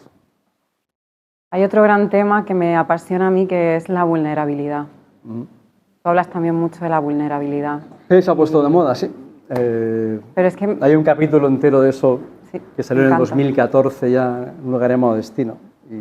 Pero qué importante, ¿no? Reivindicarlo, porque lo hemos asociado siempre a algo negativo, cuando es algo que es completamente maravilloso del ser humano, ¿no? Mostrar nuestra vulnerabilidad no nos hace... Bien entendida. Claro. Sí, bien entendida. Claro. Porque es lo que tú dices. La vulnerabilidad siempre se ha identificado con fragilidad, ¿no? Con fragilidad y debilidad y algo un poco negativo, ¿no? Pero la vulnerabilidad de la que hablamos es tener la valentía y el coraje de ser tú, de atreverte a ser tú, de abandonar el personaje, de no tener que ser otro. Así es como soy, ¿no? De mostrar tus emociones. Para ser vulnerable hace falta ser valiente. Y los valientes son vulnerables, porque al final te expones, al final te arriesgas, ¿no? Vulnerabilidad es lo que siente una mujer que tiene un aborto y quiere tener un hijo. Pues se atreve a quedarse embarazada y dice, voy. ¿Se siente vulnerable? Totalmente, pero es un acto de valentía, ¿no? Vulnerable cuando tú defiendes lo justo y sabes que te puedes salpicar, pero dices, pero voy, y haces lo justo. Entonces, vulnerables de verdad es una persona valiente. Y esa vulnerabilidad es lo que te hace que tú conectes con los demás. Vulnerabilidad es autenticidad. Antes hablábamos de que la autenticidad es lo que nos conecta. Pues cuando ves a alguien que es, esta persona es de verdad. Me identifico con esa persona porque es de verdad. Ves lo que hay, para bien y para mal, ves una persona transparente, ¿no? Y dices, eso es la verdadera vulnerabilidad. Y todos los días la vida te pone en momentos en los que tienes que decidir si me voy a esconder o voy a ser vulnerable o voy a ser valiente. Si voy a defender lo justo, ¿no? Y hace falta coraje. Y coraje es otro tema interesante. Totalmente. Y mucho. ¿Qué identificáis por coraje? Si alguien dice coraje, ¿a dónde os lleva esa palabra? ¿Es positiva o negativa? ¿Para todo el mundo? Si digo lucha, porque el tema es, una cosa es la palabra y luego es lo que cada uno interpreta. Claro. Pues a veces hablamos de algo y estamos discutiendo porque cada uno sobre un mismo tema tiene una interpretación distinta, ¿no? Pero coraje es algo que es fundamental, es algo, coraje es eso, es determinación, es valentía. Coraje es lo que te da confianza, te impulsa, te ayuda a hacer un montón de cosas. Hace falta a veces mucho ese coraje, ¿no? Ahora, ¿qué ocurre? Que a veces está un poco como que nos están aplacando el coraje porque hay que ser... hay ataques de buenismo, vamos a decir a veces, ¿no? Y entonces como que se enseña, no, hay que ser buena persona, tienes que responder y tienes que obedecer. Y es como que a veces la buena educación se va convirtiendo en amaestrar, ¿no? Y domesticar un poco a las personas. Entonces, cuando pierdes el coraje, ¿qué ocurre? Que vas a justificar lo injustificable, que vas a perdonar lo imperdonable, que no vas a defender lo justo. Y entonces el mundo es un mundo mucho peor. Entonces hace falta ese coraje para sacar la valentía. El coraje de alguna forma es lo que te da. El coraje no es algo agresivo, el coraje es algo que de alguna forma te da confianza y seguridad. Es como las artes marciales. Una persona no aprende a pelear o artes marciales para pelear, sino precisamente cuando tú aprendes artes marciales, lo que te da es un montón de confianza y serenidad. Y eso hace que tú no tengas que pelear.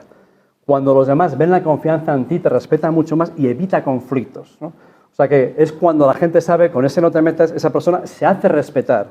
Y la persona que no se siente suficiente es cuando no tiene el coraje y no defiende lo justo y no se hace respetar. Por eso el coraje es importantísimo.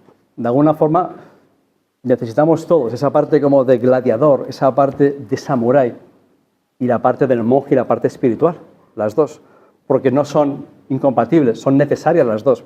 Hay momentos en la vida que la vida te va a exigir ese coraje, que saques el gladiador, el espíritu, la heroína, y los momentos que hace falta sacar la parte del monje, la parte espiritual, la parte de compasión, de bondad, de ayudar, de contribuir, y las dos tienen que conjugar. Entonces nos hace falta alimentar, ¿no?, esas dos partes. Lo que pasa es que nos han notado cada vez es como que la de coraje o esa parte valiente es un poco agresiva y mala, no demasiado masculina, lo que sea, no. Pero necesitas desarrollar ese coraje para defender lo justo. Para defender lo justo. Y entonces el mundo será mejor. Y esto me conecta también mucho, Javier, con la confianza, ¿no? Nos falta mucha confianza en nosotros mismos, ¿no? Y al final es como una autoexigencia exagerada, exacerbada, ¿no?, hacia nosotros mismos, que nos hace perder por completo pues, la confianza en lo que somos y en quienes somos, ¿no? ¿Cómo se la recupera? Pregunta sobre la confianza. Sí. ¿Cómo recuperamos la confianza? Yo creo que, a ver, la confianza por un lado... Lo he enlazado porque para mí el coraje tiene también mucho que ver con la confianza en uno mismo, ¿no? La confianza, por un lado, son muchos detalles, ¿no? Pero en gran parte tiene que ver con la aceptación. Es decir, si no me acepto, me estoy escondiendo, estoy huyendo y no me siento seguro, me siento defectuoso, ¿no?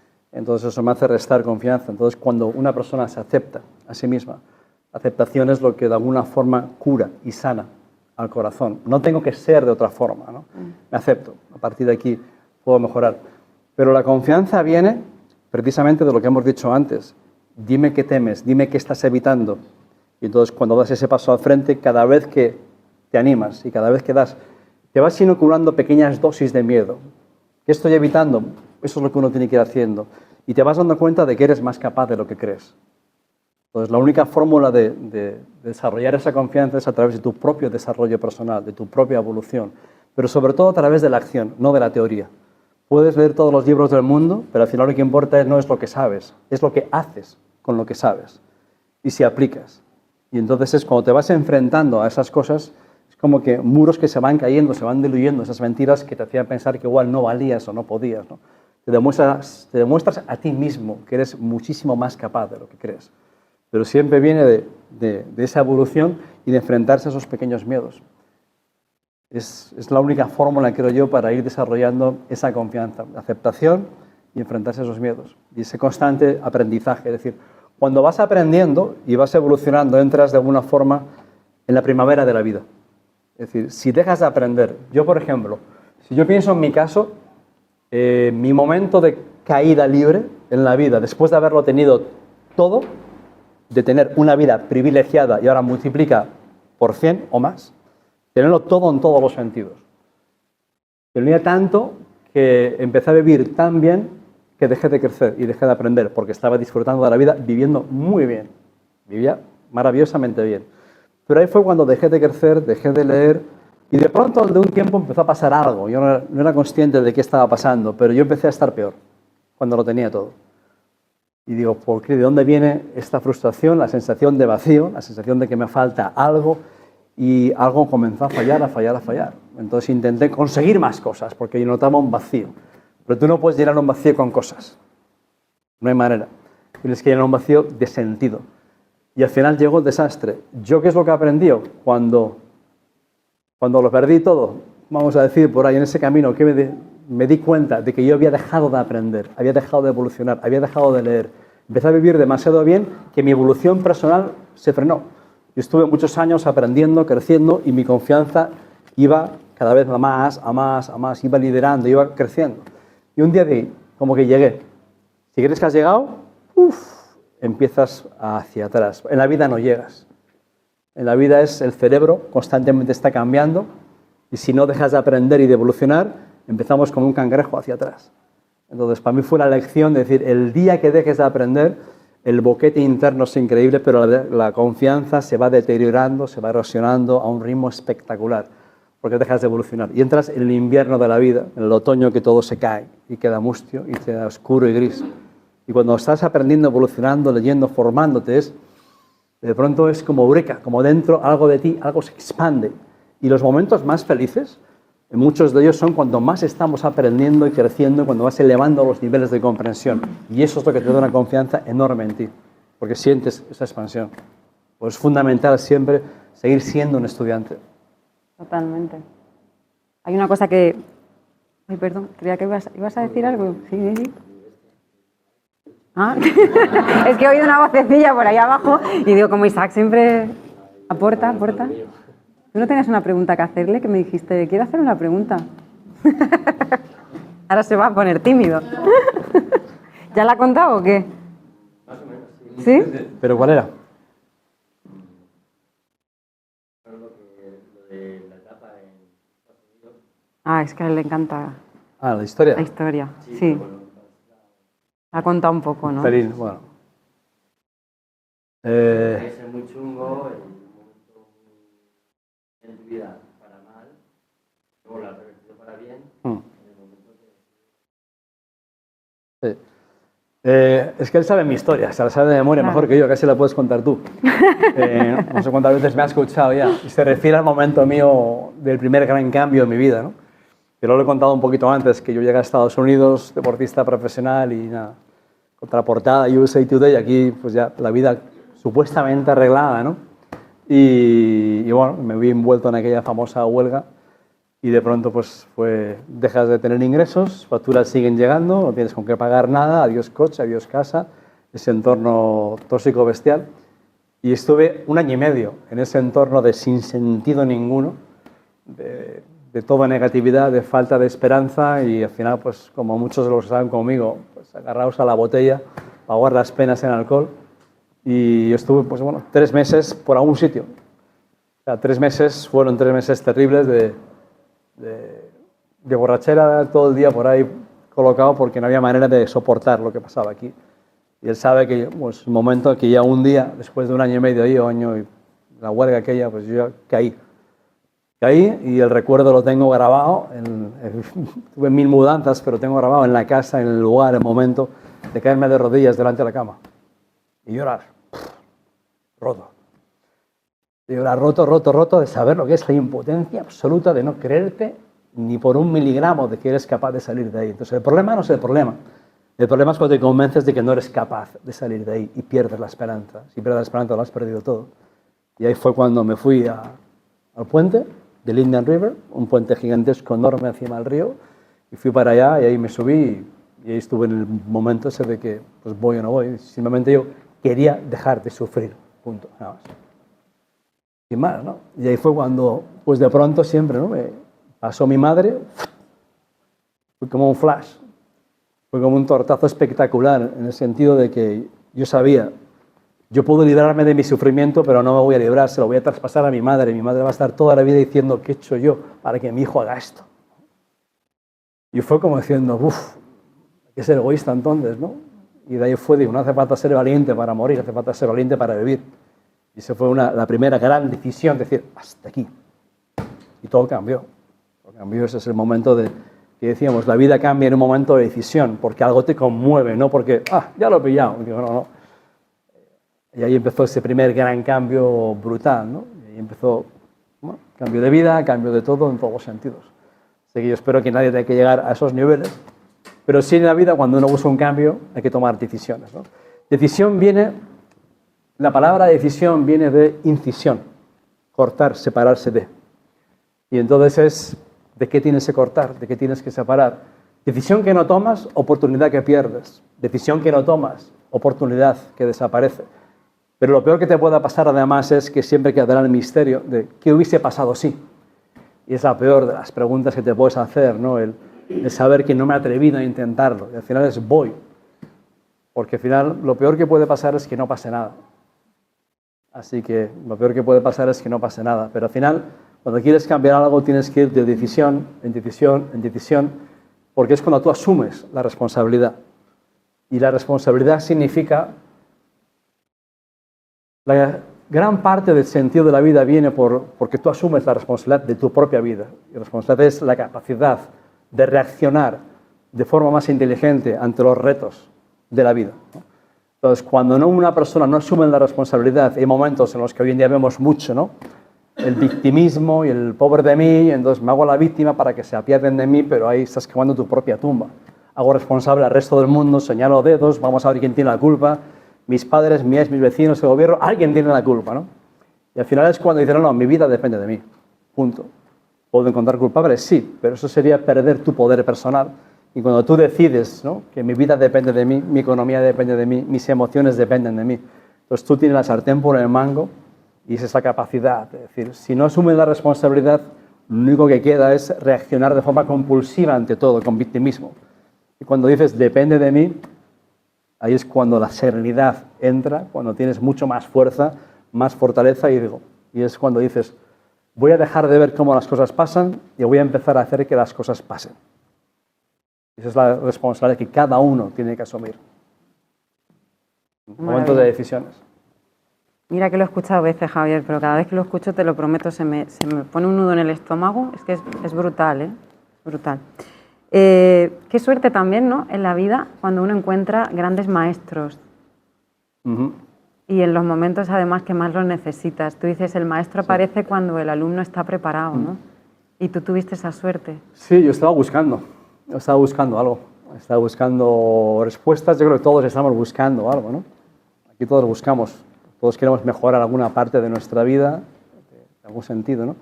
Y tuve la suerte, sí, en el Holiday Inn de Palm Bay, en Florida, ya un buen día con mi pierna rota, haciendo artes marciales, que hacía de guardaespaldas ahí de vez en cuando, para ganarme 2 duros por ahí.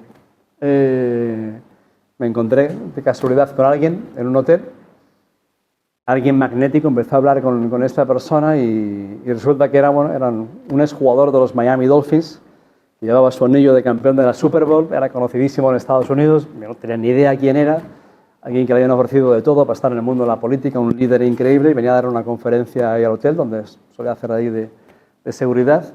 Y ahí hubo una conexión, y aquella persona se convirtió de pronto, encontró una oportunidad, se convirtió en mi mentor, y para mí fue la persona que más he admirado en la vida, fue mi Joshua, ¿no? Total. De pronto yo estaba en un entorno tóxico total, y encontrarme con esta persona fue como, wow, luz, esperanza, y hablaba de sueños, de liderazgo, de cambio, una energía increíble. Era como diciendo, era la persona que te sentabas al lado de él, podías tener el mayor drama del mundo y dices, todo está perfecto. No creías en ti, estabas a su lado y digo, me lo creo, ¿no? Y entonces es esa sensación de que cuando encuentras a alguien a quien admirar, digo, joder, quiero estar al lado de esta persona, pégate y no me quiero separar, arrástrame, ¿no? Llévame contigo, porque para mí fue algo increíble, ¿no? Y fue algo maravilloso para mí. Pero uno tiene que estar también buscando, ¿no? Buscando eso. Pero también es muy... Ay. Sí. Joshua. Que está aquí la persona de yoga. Ay, Caste. Que cuando estábamos así, muy guay, la verdad que es una gran maestra, y dice, tranquilo, todo está bien. El resto de Joshua. Siempre hay que tener... Todo está bien, todo pasa, ¿no? Es decir, que si tienes muchas dudas, no te preocupes que pasará, ¿no? Si te crees que lo sabes todo, no te preocupes, también eso se pasará.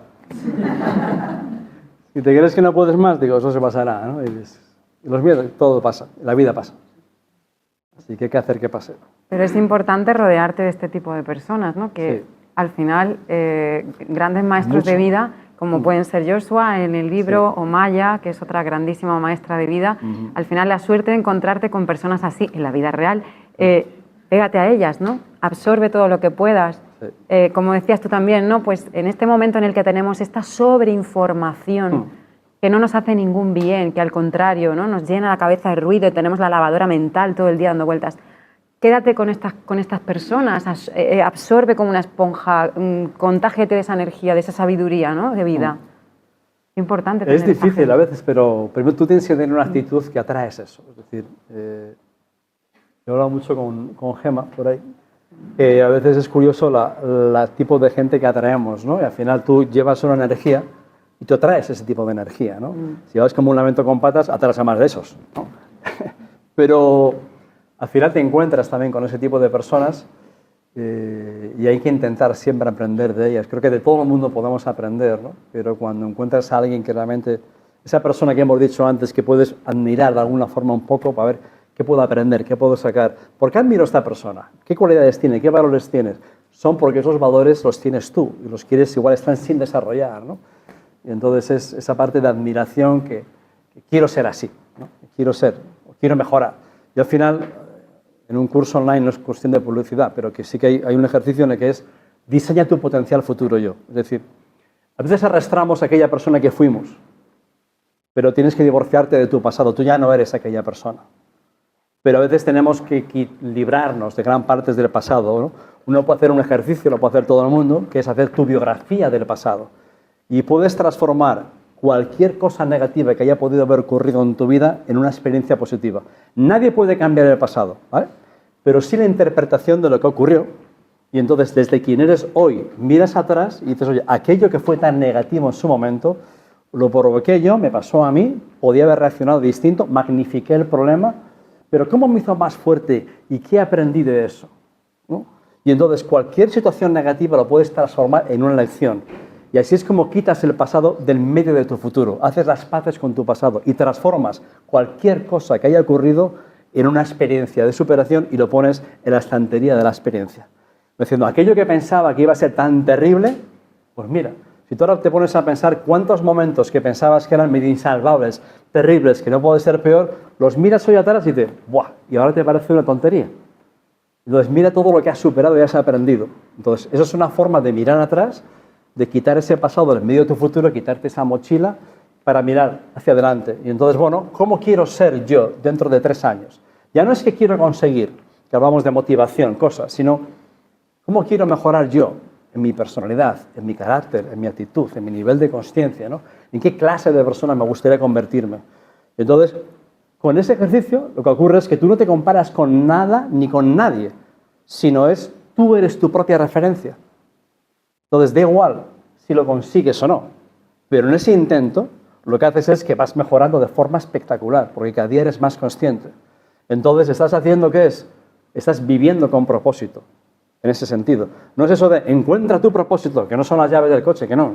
No es eso de que encuentro, ya está, lo encontré y se acabó.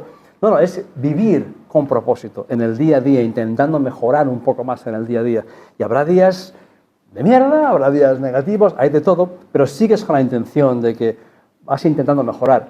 Es como una sierra, caes y sigues, y vas poco a poco mejorando. Y un día miras atrás y dices, wow, mira quién eres hoy en día, ¿no? O un día te dirán, es increíble cómo has cambiado, ¿no? Al final, un día, como suelo decir, conocerás un héroe y una heroína, y ese héroe y heroína tan admirado por muchos eres tú. Simplemente porque te habrás convertido en la clase de persona que podías ser, que igual todavía no estabas siendo, ¿no? Esa que es un poco la idea, de esa proyección de así es como me gustaría ser. No puedo ser menos que eso.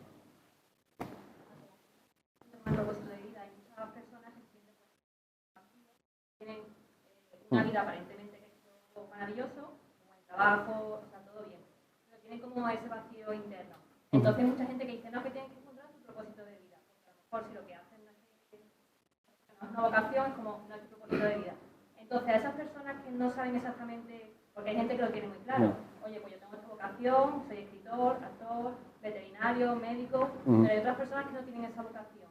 Entonces, ¿qué recomendación daría a esas personas que en cierto modo están insatisfechas o tienen ese vacío con su vida, pero no saben cuál es su propósito o no saben qué es lo que les gustaría?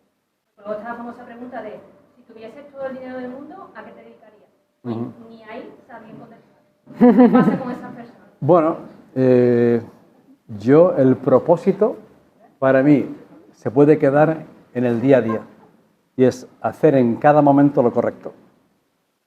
Cuando una persona te dice no sé lo que quiero, no sé, no encuentro el propósito, no, normalmente es que estoy pensando en yo, mí y no salgo de ahí. Primero yo, luego ya yo y después tercero yo. Y hay un ensimismamiento que es terrible, que es lo que lleva al vacío. Entonces, lo mejor que una persona puede hacer es ver cómo puede ayudar a otros.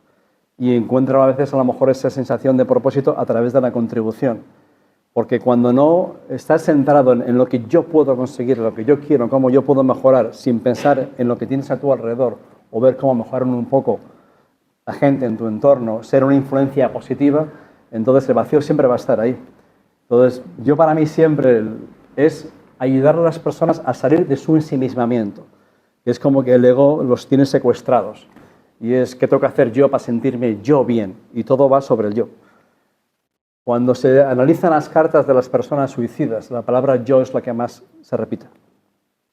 Entonces el enfoque es salir sobre todo para mí, de uno mismo y empezar al final es pensar también, es lo que dices, qué es lo que más te gustaría hacer, ¿no? Si el dinero no importase, etcétera. Es decir, cuando se te pasa el tiempo volando, que todo fluye de forma fácil. Pero al final, en muchos casos, sobre todo es ver una forma de contribuir, ver en qué momento se te pasa el tiempo más rápido sin darte cuenta que por ahí vas encontrando lo que va más alineado con tu esencia. Pero sobre todo es intentar conectar con los demás, que es la parte más importante, la conexión con los demás. Cuando uno está en yo y mi propósito, normalmente hay una parte ahí bastante egoísta a veces. Hay que intentar sacarlos de ahí. Mira. Ahí. Espera. Sí, un segundo. Venga. Sí.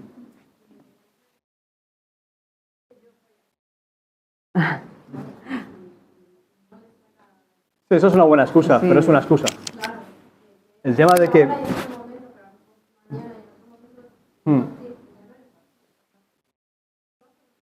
Detrás del yo soy así hay un montón de miedo. Siempre. De miedo a cambiar. Entonces, como tengo miedo a cambiar, para justificarme es que yo soy así. Tengo dos manos y qué le vamos a hacer, etcétera. Esa es la mentalidad fija.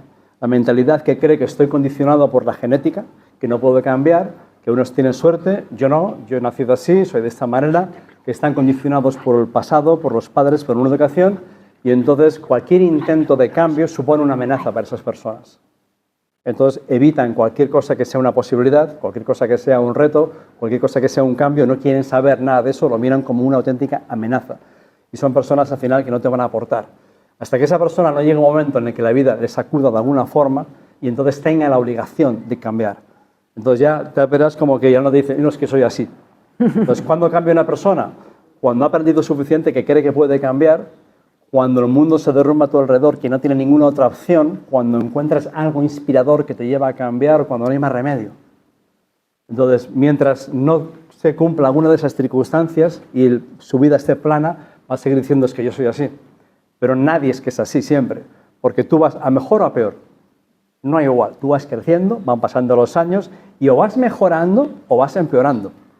Y la persona que dice yo soy así, va para atrás, porque el mundo seguirá cambiando, evolucionando, habrá cambios y dices si yo soy así, cada día estoy más atrás.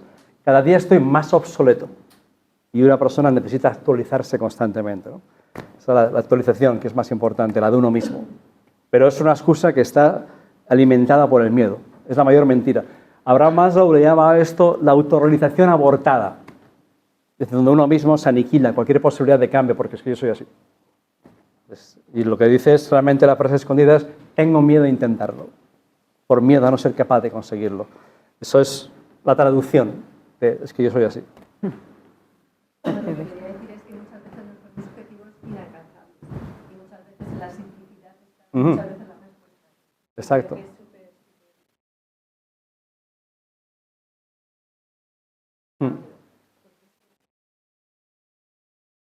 No te llevan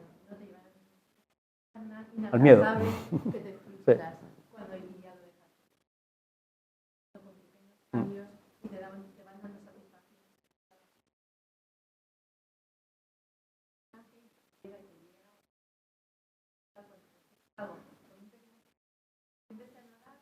te va, sí, Llevo no, nadando confianza. 3 años y para mí era, bueno, hacer una travesía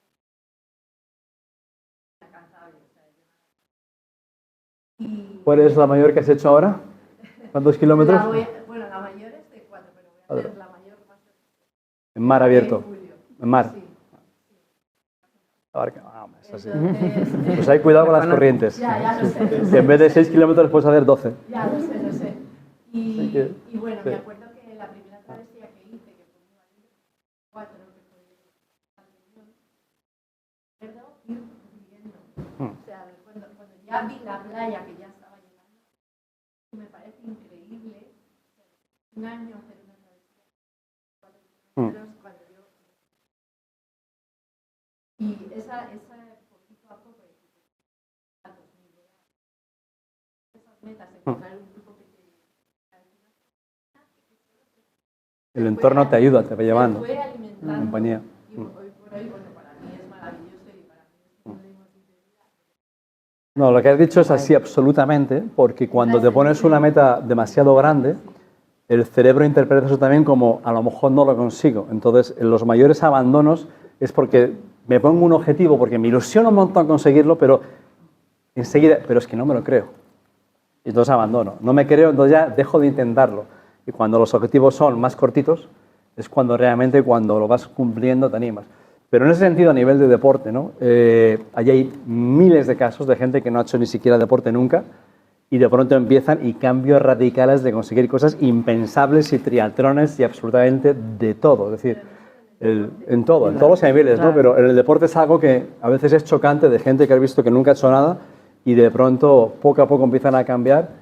Y el ser humano es capaz de hacer mucho más, pero infinitamente más, en todos los sentidos, de lo que uno cree. Pero tienes que darte la oportunidad de intentarlo. O sea, y eso es, pero mucho, mucho más. Yo, por ejemplo, he sido deportista, he hecho deporte toda la vida, pero igual, en el momento de más en forma que he estado en mi vida ha sido con 50 años. Hacía cosas que no hacía con 18 o con 20, ni loco, pero ni loco. O sea, más en todo, como diciendo, dices... En un principio me fui abandonando, digo, se te mete un viejo en el cuerpo, digo, largo, fuera de aquí.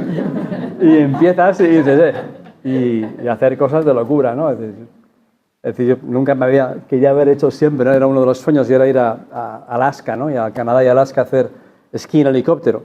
Y que te sube un helicóptero, te dejan a punta de un monte, en sitio abierto, y venga, y hacer el esquí, pues, fui ahí después de los 50, digo, y como una moto, ¿no? Es decir, bajando locuras y venga.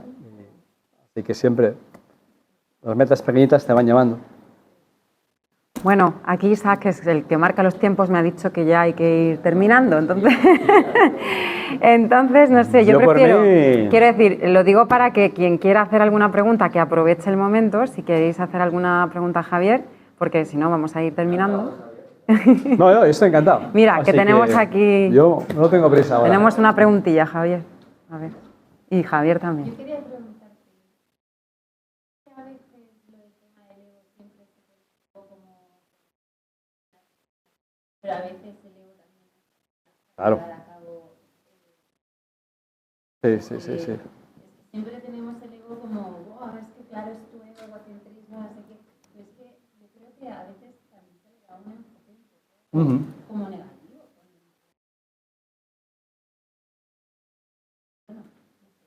Sí. El ego tiene la parte positiva y la negativa, tiene los dos, porque a veces el ego es lo que hace que tú te vuelvas a levantar, que te sacrifiques. Hace falta esa parte de orgullo y de dignidad que también está ligada al ego, ¿vale? Entonces, a veces, igual es la palabra o cómo se menciona la palabra, ¿no? Pero el ego que tú dices, yo lo llevo más a ese ego que te hace sacrificarte para algo que realmente merece la pena. El ego hace que luches mucho más, ¿no? Por ese algo, pero que se liga a la parte de honor, a la parte digna, a ese espíritu de sacrificio y de lucha, ¿no? Ese ego de no voy a abandonar, ese es el ego positivo, ¿no? Luego está el ego de querer impresionar o el ego que son pues, muy distintos, ¿no? Que es negativo, pero sí que hay una parte que es positiva, que es necesaria. Ese ego también es lo que hace que te defiendas ante muchas cosas.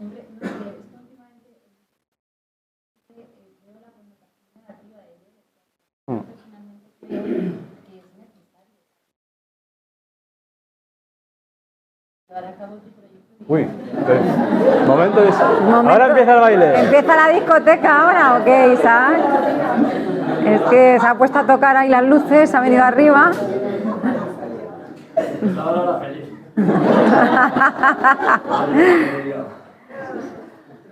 Yo le llamo un poco amor propio a eso, ¿no? Es un poco amor propio, sí, ¿no? También. Sí, Quizás es una forma como que no nos rechina tanto como llamarle ego, ¿no? Sí, a ver, que Javier, propio, sí. Javier quería también. Por un lado, aprovechar que estamos aquí para darle las gracias públicamente por lo que me ayudaste en mi vida. Gracias a ti. 4. Se han duplicado. ¿Cuál sería el principal? El dejarles. ¿La principal cuál? Enseñanza. Enseñanza. Yo creo que para mí la enseñanza es que mi lección es de que los hijos escuchan con los ojos y se hacen inmunes a tus palabras, en muchos casos. Y la gran enseñanza para mí es que tú seas el ejemplo. Y cuando tú eres el ejemplo sobran las palabras, no hace falta más. Muchas veces son bla, bla, bla, y si no te quito el móvil, si no lo otro, o muchos casos o muchas lecciones, ¿no? Pero al final es cuando te ven a ti, cómo tú te comportas, y te comportas con nobleza, te comportas con dignidad y cuando te sacrificas, ¿no? Yo en mi caso hubo un momento duro, un momento de separación, un momento de ruina, de perderlo todo, de sentarme con ellos y de tengo que empezar de cero, ¿no? Y ellos me han visto levantarme, reconstruirme y esa parte de luchadora, pero de nobleza, de dignidad, ¿no? Que para mí nobleza es hacer el bien por naturaleza, ¿no?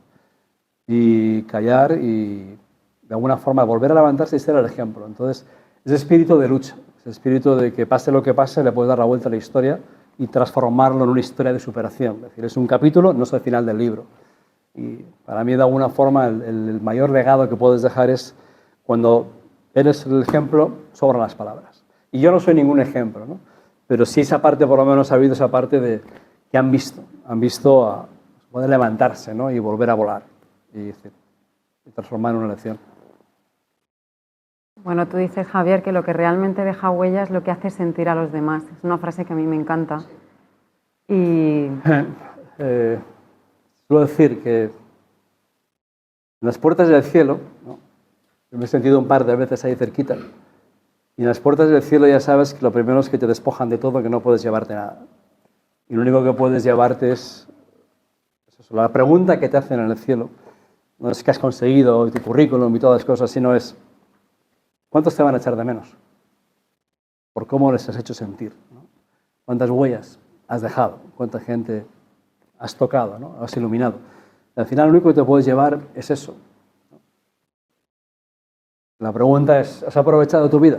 ¿Has aprovechado el tiempo? ¿No? Y al final es lo que uno tiene que responder. Y alguno dice, pues no me arrepiento de nada, ¿no? Y yo sí que en algún momento me arrepentí. En la puerta del cielo, como dices, ¿de qué te arrepientes? Yo digo que de los fracasos de cariño, de los abrazos no dados, de los te quiero no dicho, de no haber sido más valiente en algún momento, siempre de lo no hecho, ¿no? Entonces ese momento siempre decir, que creo que cuando nacemos nos tendrían que decir, no, oye, que ya has comenzado a morir. Aprovecha. En vez de al revés, como que te queda un montón de tiempo, ¿no? Y por ahí es como de alguna forma intentas. Creo que si tenemos esa impermanencia de la vida más presente, tomamos mejores decisiones, nos preocupamos un poco menos y estamos mucho más en el presente, ¿no? Y que al final tiene que ver con la contribución.